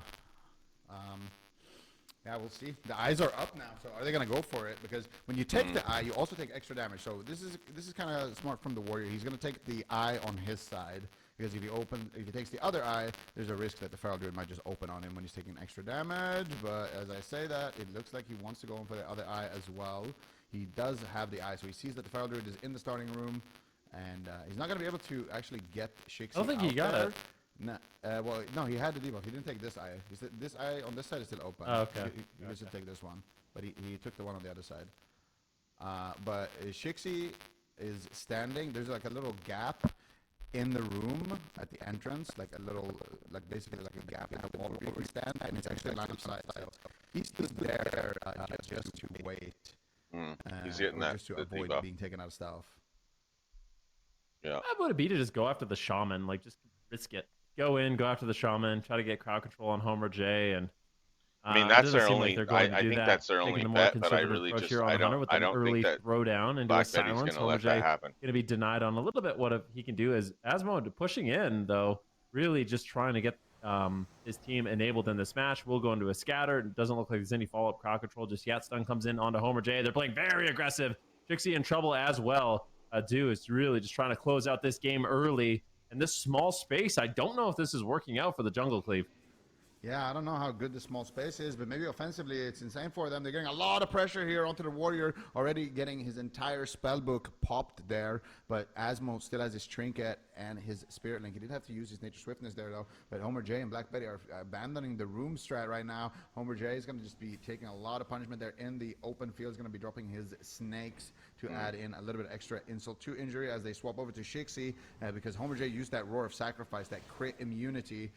So they're making good use of that and just swapping over to Shixie to tax Black Betty's mana a little bit. Black Betty tanking an interrupt right there. Asmo could be getting cycloned here. Shixie just going to hard cast it in his face, landing it there. And Asmo, what is he going to do? They're actually going after Razzle right now as he doesn't have that survival instinct. Razzle taking a little bit of damage, but I do think that the Warrior felt like a better target.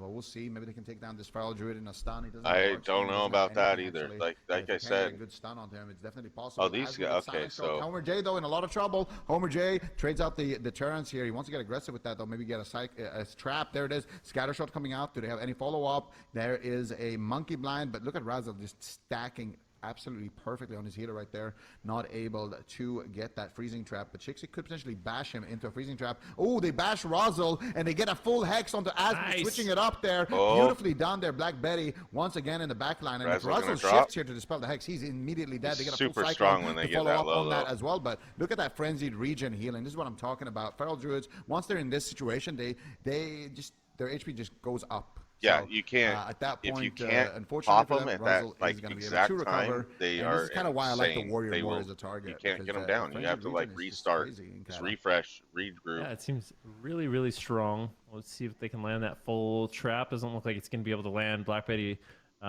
is just getting stunned up right now. Homer J still under fire. Is Adu and Razzle are trying to connect. Full trap does land on Asmo, though. This is finally the crowd control that they need, but everyone is just basically full health. Adu taking a little bit of pressure, but it seems like he's going to be nice and stable for the time being. And Jungle Unplayable, they had some good pressure there on Razzle, but they're just not finding those extended crowd control chains that they need to take down the Warrior for the time being. He's down to about 50% health, but they're continuing their push on to Homer J. Homer J maybe has run out of a little bit of mobility. If they can reconnect, Adu just going for it once again. A bit of a duel between the Hunter and the Warrior, which is what we saw in the last game. In the last game, it was the Warrior that did fall, but I do feel like Homer J could be in a little bit of trouble. Both Shamans about half mana at the 5-minute mark in the game. And Homer J not able to find a freezing trap right there. Could when be you big look at the trouble for them, stats, like as now from the Kitty Cleave can play with the last confidence couple for the next matches, 20 seconds I mean, or so. He's gonna Black have Betty's that, actually, barely been about out 10 seconds. healing Homer J Asmo, does so manage they're to like catch a basically what big I'm heal saying is there they're neck from and neck Black on Betty, everything still just keeping when him it comes nice down and to topped as they force out another Spirit Link here conserving from and Asmo. stuff They get like that. another It's just full that cyclone there onto Asmo. Homer J and them are putting out a little could bit be more in trouble here. Shixie has damage. another clone proc. He gets it onto Razzle this time. Roots coming out there onto Asmo. He's looking for the bash. Shixie doesn't have it just yet. Off cooldown, finally does have it now. Going to go for the bash right there. Homer J is silenced, so he can't place the trap there. He would have liked to, but he's going to just continue the chain with a scatter shot, and he walks all the way on top of him. There's the freezing trap, but they don't find it. It's not going to connect, and that's 2 traps in a row for Homer that are not going to find their target, which is bad news. But once again, Black Betty trying to save the day there with the Spirit Link Totem. Homer J still on fire. He's got his readiness available if he needs it, but needs to be really careful. Has that trinket available, but everyone from his back cleave is just full health for the time being. Homer J down to about 50% health, but they do connect once again. Black Betty is keeping him alive, but now has found himself with a lower mana than Asmo. Full trap lands though. But this see, could be danger for the Warrior. I think they're flipping the script on him. What they're gonna do is they're gonna lower Black Betty's mana, hopefully keeping Asmo's enough, and then they're gonna switch on Black Betty. It's the only way that they can get Black Betty down, in my opinion. As that Warrior, even when you're low health, keep pushing forward. It can be a scary thing to do, but it is the right strategy. When you're a Warrior, you have to be brave. And you have to be brave. That is what it takes right now. You're actually going after the monkey. You have to have faith in your cooldowns. And, very brave. In the face of danger. He's not being very brave right now, picking on somebody smaller than him like that. But beautiful cross CC coming out there as they get Razzle into a trap. They get a full hex there as well. Shixie is going to be taking a lot of damage, though. They didn't really get much as they did go after Asmo there just a little bit. They get connect with a kick there onto Asmo as well, actually. Into a cyclone. They're going to try and lock up Asmo first nice before they get Black Betty. And here comes the Warrior. Colossus Smash. Big damn here potential for the Warrior, but He's not going to be able to connect just yet. He gets slowed. Homer J trying to do what he can to get a little bit of distance between him and the Warrior. Nice scatter shot connecting. Goes for the freezing trap launcher, and it is going to hit its mark. But nice cyclone there onto Homer J. It's going to slow down the jungle damage, and it should be enough defense here for Adu on that Warrior as Shixie takes a massive chunk of damage and is forced to trade out his survival instincts. Can he hold on? Interrupt here on the Black Betty. Adu just going to be going after him. Getting that pressure rolling onto the Shaman as well, kind of just cleaving everybody down. Mana's not looking good for Black Betty. Shixie is still just going down, making it really awkward to heal both targets. I like the split strategy. Stun on Black Betty once again is used just all over this Resto Shaman. In the meantime, Razzle's just going after Shixie. This split strategy, I love it. Can he eat the trap? Unfortunately, not able to, but it just doesn't seem like Shixie and Homer J really have the damage to follow it up just yet. And this is looking really good for this Warrior Feral team. Yeah, keep pushing and stay on target, get the damage rolling. I don't know if they're Black Betty's doing going to a ever really be able good to job. recover. It looks like he's sneaking away for a drink, but Black Asmo Betty is down, there to shut it down. You do not because want to you allow need to him to drain her recover any mana. mana. You're gonna have Really any important at this point of the game. Really nicely done there by Asmo. Black Betty, though, looking for another drink. And just when the Warrior swaps to him there to auto-attack him, to stop the drink, he swaps to the water shield just to get at least like one little tick. Nice little min-max there from Black Betty, but can they get any offensive pressure here? Homer J sitting through a Cyclone, and Razzle also sitting through a Cyclone. Shixie is going to have to try to start up the chain here with the cross CC, but Razzle actually getting a restuff there, I do believe, but not able to connect with the stun. Adu, sorry, taking a lot of damage here. They silence shot him there as well to deny the fear, denying a lot of that utility from the Warrior. Scattershot connecting here onto Asmo. Can they find the freezing trap? Looks really rough here. They chain it with the monkey blind. Homer J trinketing out of a Cyclone here, looking for the trap, but doesn't look like he was able to find it. Shixie has a bash in 8 seconds, so maybe they can bash trap if they can continue to interrupt here onto Asmo. Nice silencing shot. There's the full Cyclone. He's going to be trinketed there by Asmo, and there's the Spirit Link as well for good measure to keep the Cataclysm offensive. And Black Betty is not looking too good here on the mana. Nice wind shear there on the Asmo. He's looking for the Hex onto Black Betty. And I'm telling you, that's their strategy. Trying to keep up his They're going to drain her, and then they're going right the after jungle has a Black lot of time left here. They have maybe one more go before it is going to be lights out. He's good. Adu has a lot of responses for that go. I think Shixie might just fall right here. Barks can get traded. There's the Spirit Link as well, and the jungle is definitely in shambles right now, Ben. Edge Metcalfe doing a really good job, but everyone is in danger right now. Shield Wall is available for audio. See what he can do. Shixie right now still on the run. No defensive cooldowns whatsoever. Just so far on the back foot. Looks like he will go down. Black Betty's got no mana left, and Shixie does fall. Game number 2 here on Ruins. Overall, game number 4 in the match will go to Metcalfe as they tie this series up. Nicely done there. Very important that Asmo was getting those drink stops, that he was making sure that he would stay on top of the enemy Shaman. Don't ever let him recover his mana, because that has been kind of the win condition for the jungle a lot of the time, getting their little drinks during their setups. So it was nice that they were able to shut this down, but clearly Ruins of Lordaeron is a map that the Cataclysm really likes to play on. As it was picked twice in a row. So honestly, I mean, but you play with what you got. So being able to win. Usually, I'll stand up on top of that little middle thing, advantage, jump around it, match, being able inside to pick and out, whatever map they want. So at least they got that going for them, but. You can see here towards the end, there really wasn't much left here for Black Betty. He just used his Trinket Spirit Link in the setup before that. And then his Feral did end up dying. 11 minutes and 4 seconds long game. I feel like this is, for Kata, this is a very long game. Yes, this is, I was saying it was going to be shorter. Obviously, that can go and like really, here really I am long, a liar. I feel like this is definitely one of those matches that you would expect it to be faster. Mm-hmm. Yeah. Yeah, it's just a lot of peels coming in from the Feral Druids. I mean, both Feral Druids are not great targets in the match for either team. Resto Shamans are one of the more durable healers, I would say, in Cataclysm for sure. Their healing is just, it's quite strong, even with limited mana. But what I really want to see, so we're going to Blade's Edge. I think that's a good pick here for jungle unplayable, but what I really want to see for Metcalfe is I feel like they need to make the map smaller. They need to play up top, go after the Shaman a little bit.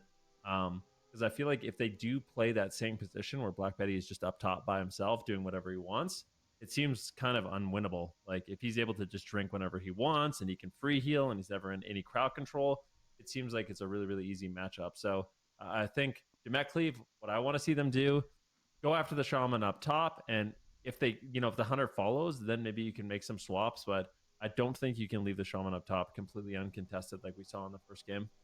No, Yeah, no, I no, think it's no. going to be hard for them to shut that They down. just let I him feel like do it might whatever be he up wanted. to I Asmo mean, maybe, because Asmo was positioning in a way where he was sitting on top of his warrior the whole game, but maybe he can also play up top and just like shut down the drinks because his team goes faster.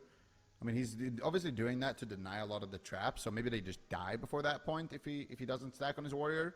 I guess that's the kind of trade-off for them, but maybe at some point, if they're ahead, they can kind of readapt their positioning to just make sure that they always have somebody stopping Black Betty from getting access to that mana. So we'll see. Bled's Edge. It's kind of interesting that teams are allowed to pick the same map again. That's definitely a new one. yeah, I've never heard of that the either. retail tournaments, there's 20, like how many maps? Yeah. 15 maps. Only 4 here.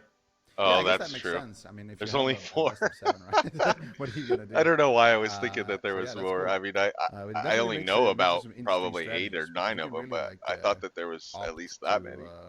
Practice on certain maps, like certain strategies. So it's cool to see, like this one from the jungle, with their shaman kind of just being up top. We'll see if it's enough for them to get the win. Whoever loses here is eliminated from the tournament. It's a best of 5. All the games this weekend will be best of 5s, except for the grand finals, which will be best of 7s. Yeah, I'm curious to see how this one does play out. I mean, going into this matchup, who did you think was going to win? I feel like Jungle Unplayable, they've got a pretty big name, right? In like the classic scene. So I would be surprised to see them go down at this point of the tournament. I guess a lot of teams did sign up. Like, there was a lot of teams in this tournament. Obviously, these games were played out on Wednesday to get to this kind of top 8 position that we do see now. So we are going to be playing through that lower bracket first, like we did say. So our first 2 series of the day will be elimination series. So obviously a lot on the line for these teams, discussing all their possible options here before we get into this final match on Blade's Edge. Yeah. Gonna take their time here, make sure everything is ready to go. I wonder, because they're on the tier, like you mentioned. They have access to just like basically all kinds of gear. So I wonder if somebody's gonna take a little risk here on the match point. Like maybe one of the Feral Druids is gonna go a little bit more PvE gear. Maybe one of the shamans, like maybe Black Betty, because he hasn't been targeted at all, opts for playing just like a lot of regen gear, or we'll see how they decide to switch it up here. It is the final game in this first series of the Classic Kata tournament. And we got Kitty Cleave versus Jungle. So for me and for you, Van, we're both happy with this. Either way, a Feral Druid is getting knocked out, and as mages, we love it. I'm gonna be honest. One of my favorite things about Cataclysm is that you can root Feral Druids. Like as a mage, that feels really good. That's like Frost Nova on a Feral Druid. You can't just shift out of it. But enough with that mage propaganda. We'll get into this final game here between these 2 Cleaves. We've got Jungle Unplayable. Their jungle has been looking really solid. Black Betty going to be looking to really position on the top side of this map, which is going to open up opportunities to drink. I feel like for Jamek Cleave, they're going to have to really change their strategy. I don't think they can just ignore the shaman and allow him to play up top. So we'll see what they decide to do. Yeah, let's see here. Shixie already taking a lot of damage here in the opener. They're maybe just feeling it out a little bit. Asmo actually going to be the target of choice here, as he's taking a lot of damage here. Can Shixie connect onto Asmo? Whoa. Looks like he will. Pops Berserk. They're going right pressure. after They're Asmo. committing a lot of cooldowns in this go here, but Asmo ducks around the corner, manages to get a big They're heal. going to try And and this is actually scissor not looking him. too good for Shixie. Whoa, Here he's whoa, stuck. whoa, Oh my whoa. goodness, Shixie needs to be very careful. Their trinkets Whoa. out. Gets the Cyclone. He didn't panic and trade out his survival instincts there, which is a little bit surprising, honestly, but he does manage to I would have escape. I would have But it's face gonna be rolled and Steve's hit. gonna have I that would have for hit every later. key So right he's not there. gonna be a great target. And now it's going to be Homer J. Oh no, disaster. They overlap the Cyclone there, ended the terror, and there's no heals coming out here onto Whoa, Homer whoa, J. he's Still, just just so dead. much damage. Full Cyclone with no. Black Betty. They overlap again. Beautifully done here by the Jamek Cleave, getting so much pressure here, forcing out the trinket from Black Betty, the Spirit Link, and the double deterrence. Homer J has nothing left, Van. Yeah. He's doing Oh, what he can jeez. to They're try to survive with they're in that Master's trouble. Call, allowing him to Jungle's cut away in for the trouble. time being. But Jamek Cleave, their pressure is immense in this game. This Going after is- both the Feral Druid and the Hunter. They are not making this easy. Full full throwdown on the Homer J. He's going to immediately trinket out of that one and does land a full trap. Finally, some control coming in here from Jungle Unplayable, but is it too little too late? They have no cooldowns left. Shixie's now into a full stun as they're going after the Feral Druid. Homer J trying to just throw in steady shots and Chimera shots, trying to get the damage rolling onto Adu, but looks like that shield wall should be enough for him to survive. Full cyclone landing, though. Asmo needs to be careful. He's going to just trade out his trinket to try to keep his warrior aggressive, and I really like that Jamek Cleave is just kind of risking it here in this final game, but it could cost them.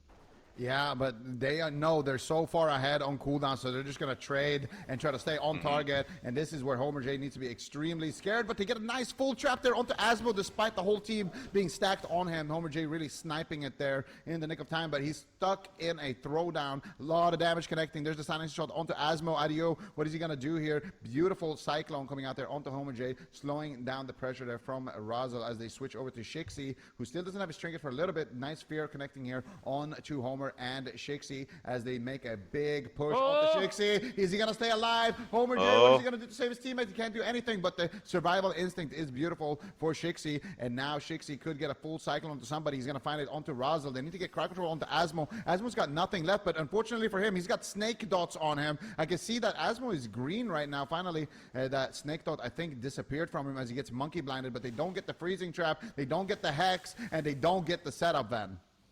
Yeah, it's not enough, and Homer J in a throwdown once again, but that deterrence is available if he needs it. So has bought enough time. Just going back and forth on the top side of this bridge. Kind of an interesting kiting path here. Black Betty just running with him, trying to stay ahead of his hunter.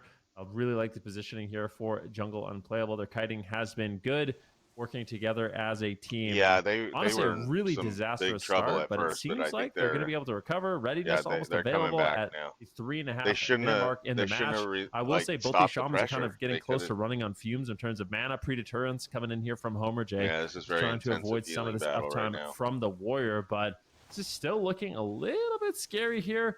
Kiting around the map, just trying to do the best he can. Kiting back now. That's going to allow Black Betty to play up top, but they are shutting it down. I really like that they're just ignoring Homer J. Just keep him down there. Allow the warrior to just connect as much as possible, and they're not falling for the trap.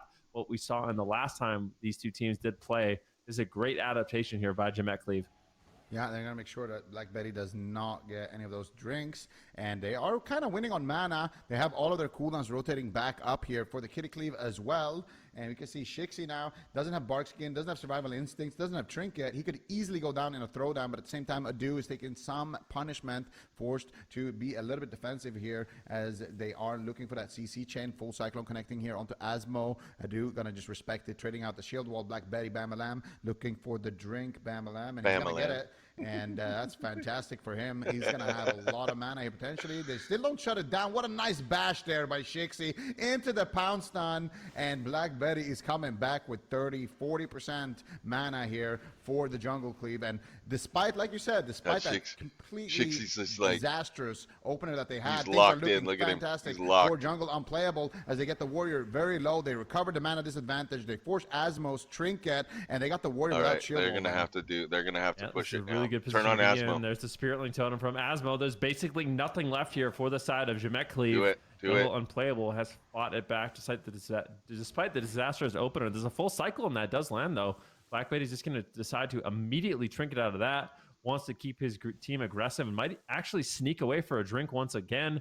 Putting on the water shield in the mid map right now, sitting down, getting mana, and they just shut it down. It looks like Adu will. Charges over, gets the hamstring up, takes out the two-hander, and trying to get some damage rolling here onto the Restoration Shaman. We'll see what he can get done. Just playing the top side of the map by himself. And this is a really interesting kind of target choice. He only had downstairs, trying to go after the Hunter. Adu is just going after the Shaman. Let's see if the split strategy ends up working at all, because so far it doesn't seem like they're really getting much pressure. Yeah, and meanwhile, Asmo is not getting a lot of mana here. He's actually the one going Meanwhile, so they're going after Razel now. Recovered so much mana. Oh, big swap with the Black Betty. He's silenced. Can they take him down? He doesn't have Spirit Link. He does manage to get the Spirit Link off in the nick of time. I forgot for a second that Shamans can drop Spirit Links when they are silenced. and he was able to utilize that to stay alive there. Black Betty still not out of the woods yet, though. Ninja Swift disconnects. He's taking a lot of damage. Pre-stone forms to stun here. That's nice. And Just that like should be mages enough can defense go for him, hopefully, invisible but maybe when not. they're Asmo stuck in a scatter shot. They're going after silenced, Razzle. and they Razzle's can in bear hit, form. block. They do have a Cyclone proc. They managed to get it there onto When they're Adu, silenced and as Adu well. has no trinket, so that Although, Mortal Strike effect should fall for Black Betty. you're not He gonna cannot go affect the invisible. Warrior. No, Oh, he's the there. Warrior reconnects. The Mortal Strike gets reapplied. Black Betty gets freedom by the Hunter, but this is now a healer race. Black Betty, how he's gonna make it out alive it's here? done. He gets caught up with another full stun. The Kitty Clean is powering through for the win, but at the same time, they get crowd control to Asmo. He's forced to trinket. Black Betty staying alive right now, They can and they take do Razzle manage to get a down. stun there No. onto the Warrior. Black Betty, no Mortal Strike Black here. Betty's If he can done. kite this It's Warrior, done. that's all that matters. But I don't know if he's gonna be able to. So much damage coming out. The Oh, Warrior's gonna oh connect. my God. No, It's he done. gets counter, so he finally connects with the execute, and the Jamek Cleve Cleve is gonna it. eliminate the former champions Shixie and Homer J out of the tournament. We're just getting started this weekend, then. Yeah, first series was quite good. They're gonna try to play it out, but That was a good I trio, don't though. think I they're gonna mean, be able to battle it pick back. up, Yeah, unfortunate for Jungle Black Betty Unplayable, with the but two Jamek Cleve with a champions. beautiful healer But swap. it wasn't honestly, enough. When we see the replay, I think what was Wasn't so enough. great about that game is the Feral Druid just really keeping the damage rolling on the Shaman, even in bear form. Yeah. Kind of just taking him Freaking down. mailbox Like I there was somewhere. surprised to see how much damage he was losing with a bear on him. Like, look at Razzle in this game. Really well played. Yeah, no, I completely I don't agree. Was know. thinking the same thing I on think that- I not would. this one, the I'd next take a one. lot of Yeah, damage the too next if I one. had a bear on me. When Razzle was in bear form and just like Oh, they mean on the did game? so much damage No. actually. But he has full bleeds, and honestly, Black Betty, he had a mana lead. I wonder if the jungle should have just traded here in this situation and just went for an enemy healer race, try to crowd control maybe. But here, this is the moment we were talking about where Razzle is just a bear. He That's doesn't really seem rare. You to- see that. Yeah, no, definitely. But bears actually do a lot of damage. Like they can. Yeah, definitely they get can some big still they crits. can still pump out some And DPS. Razzle did get the killing blow with that as Definitely. well. So interesting. I mean, it makes sense. It's a bear. Awesome. All right. Well, we're starting the day off right. That guy here got it in right. the Makes sense. It's a Cataclysm bear. Classic Everybody went tournament. silent. Definite way Clearly to start my the joke. day. I Went mean, you silent guys as kind of already well. said it before we headed into this weekend. Not funny, Zoopities. I said Zoopities. Oh. I don't know if you heard that. Zico, excuse me. That these games are going to be intense, and I feel like that's first Zoopities. series. How the We went hell? all the way to game How 5. do you get that from Almost a ZIQO? reverse sweep as well. Just crazy series to start off the day. Absolutely. And I mean, both of these teams played a fantastic game, and yeah, the Kitty Cleave I'm came out walking on into top. this thing. Game number 5 is what it took, though, to bring out the former champs, and we got plenty of more where that came from. We got more lower bracket games coming up as well, so it's going to be very exciting to see how kind of Europe performs on the day. Yeah, certainly. Like you mentioned, we are still in the lower bracket, so that means Jungle Unplayable knocked out of the tournament. We're heading into another elimination. Up next, we've got TY versus Real. Zeke, I'm throwing this one to you again. How familiar are you with these players? Do you feel like there's a favorite in this series?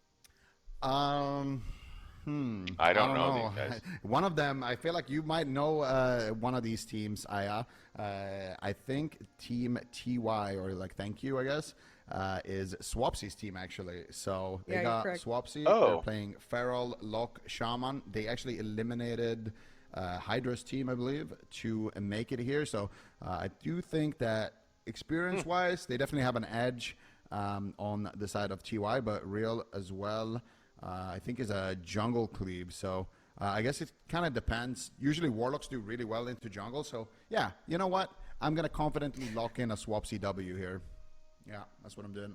Swapsy W. I mean, I think So that's that's totally thank fair, you, Ben. right? You know, we know that he reigned supreme as well back then. So I would have how are to we feeling agree about with him that, now? honestly.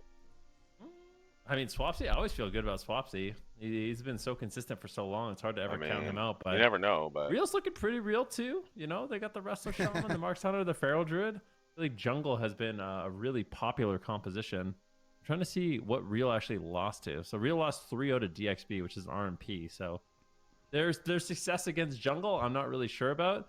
I'm kind of feeling just compositionally that maybe the Jungle might have an advantage, but I'll have to wait and see. It seems like Europe really does like their Feral Druids. Yeah, we certainly will. We're going to head to a break. Before we do that, we're going to do a special version of Spell Guesser. We're going to go into some Cataclysm spells. So if you're not familiar with this, we're going to be guessing here up on the broadcast with some limited information of what spell. So guess along with us if you're watching from home. Oh, no mage Wow. spells, please. I don't want to Really lose my gonna mage be card in tested Canada. Oh wait, I messed Enables this your one up last blank to time be cast because on friendly targets. Oh goodness What? Blank, gracious!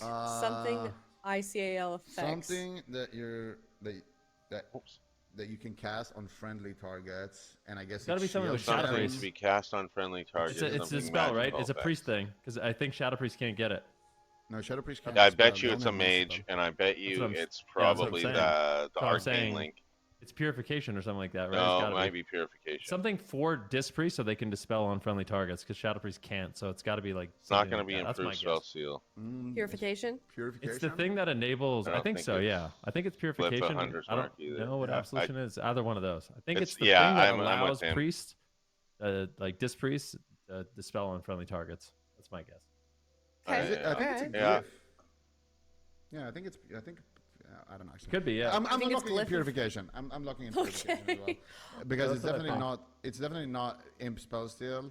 Absolution. I think it's like some. I think it's something else. It's also some. Yeah, priest thing, purification is right? my guess.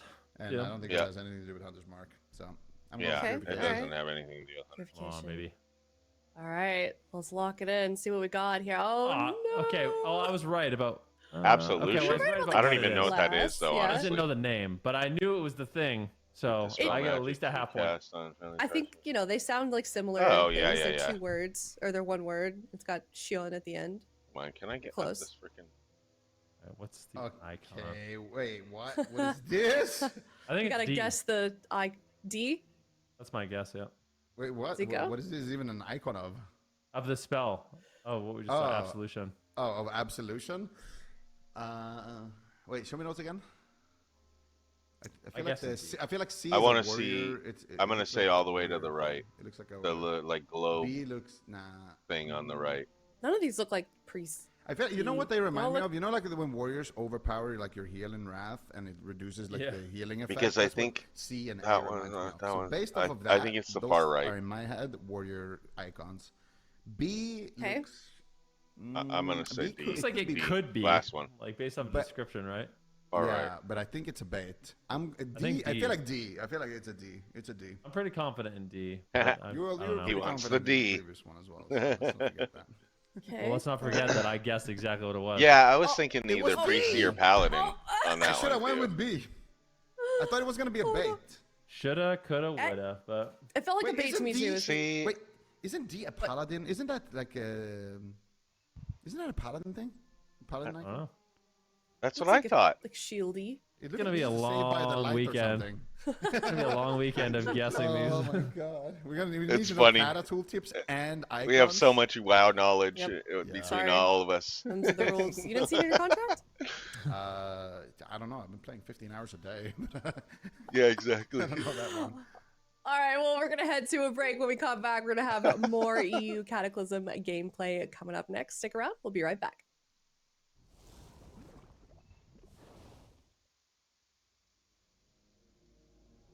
Do, do, do, do, do, do, do, do. That was a pretty good match. I think that once they figured out once they sized each other up pretty good, then I was expecting Jungle to take it because of their huge lead, and they just seem to have their number. But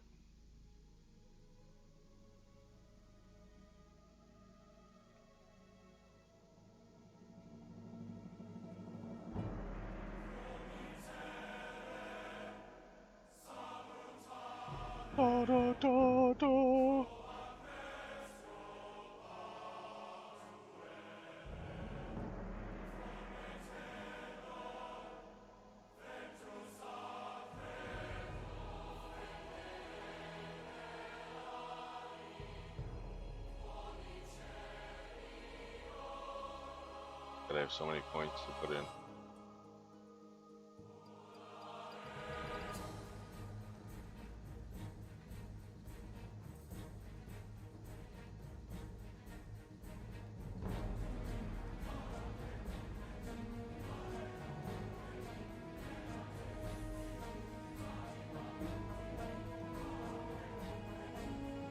Yeah, I know they do. That's why I don't mind listening to their music. It's better than half the stuff that plays on the free stuff. Yeah.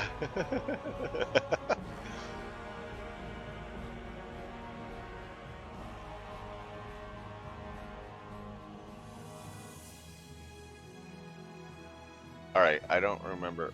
Where do I want this point? Do I want it in improve judge? Where do I want this point? Oh yeah, the exorcism thing.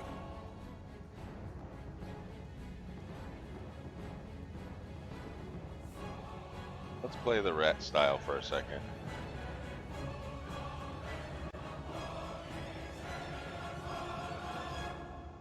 Oh wait, I meant to.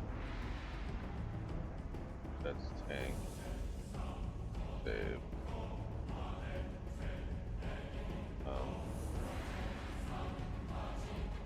Ret.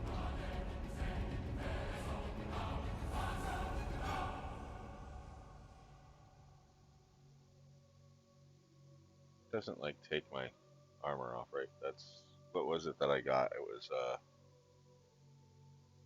new chest, bracers, hands. No. Oh, right there. Okay, so they're on. Okay.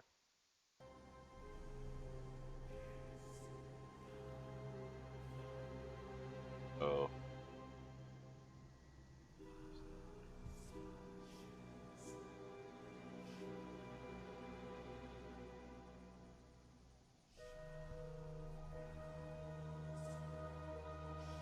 Alrighty, and no, I'm not. I was going to, and I just don't want to spend the money, the gold, even though I have like, I've bought all my flying stuff. I'm trying to get the mammoth right now because I want to be able to farm dungeons and have the repair if I go outside the dungeon and sell everything. But yeah, I'm way behind in gear on this. I don't even have a helm on him. But he's a pally, so I never have any problems. Oh yeah, I know, but I still have justice points that I need to spend. So I was gonna buy. All I was gonna do is I was gonna buy the guild ones, and then I think there's like I'm almost full on honor, so I think I can get the honor ones, can I? Isn't there ones the PvP ones? I don't mind having the PvP ones. Their gears like, I mean, pretty similar. Like you can raid here in PvP gear. It's not as effective, but you can do it up to a certain point.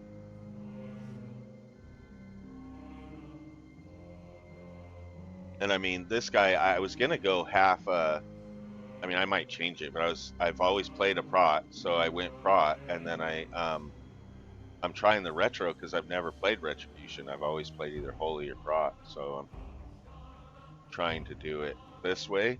But it seems like so I went in Retribution, right? And I was playing.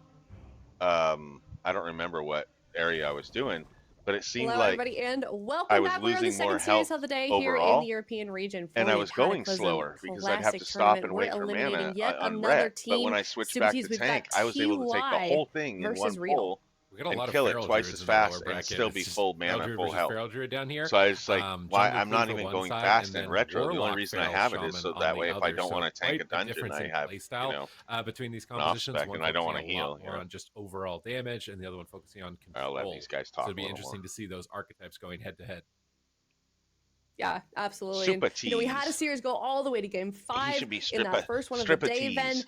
do we feel like these teams are going to be just as evenly matched here? It's hard to say. I would say in terms of like skill, they probably are evenly matched from what I've seen The so far. retribution But is compositionally, because I I mean, am wondering who comes out ahead. like Like, the is the tank is Warlock so going to be in a strong right position now. You know what I where he mean? can Like just it's kind of get almost ran down better for me to by the just Hunter and be the Feral prot Druid? than Is it going to questing. come down to maps once again? Like when we go to Blade's Edge, swaps all of a sudden on the Warlock is going to be able to use the top side Oh, of the I got you. bridge, Yeah, that's just true. jump Because down and I then think flip I'm back waiting up, on making one him really spell in difficult to take particular, down. if I'm not I think there's a mistaken, lot of variables in this match. for retro. We'll definitely know a It's lot more Hammer after of seeing the Wrath. pacing Isn't of that that like game a number good one? one. Yeah, we certainly will. We are also speaking with White from Real before we headed into this weekend. He says that their team is very quick thinking when it comes to cooking up strategies. So hopefully that will come in handy because elimination is on the line for both of these teams. It's game number 1, TY versus Real. All right, who's going to be the Cata champion?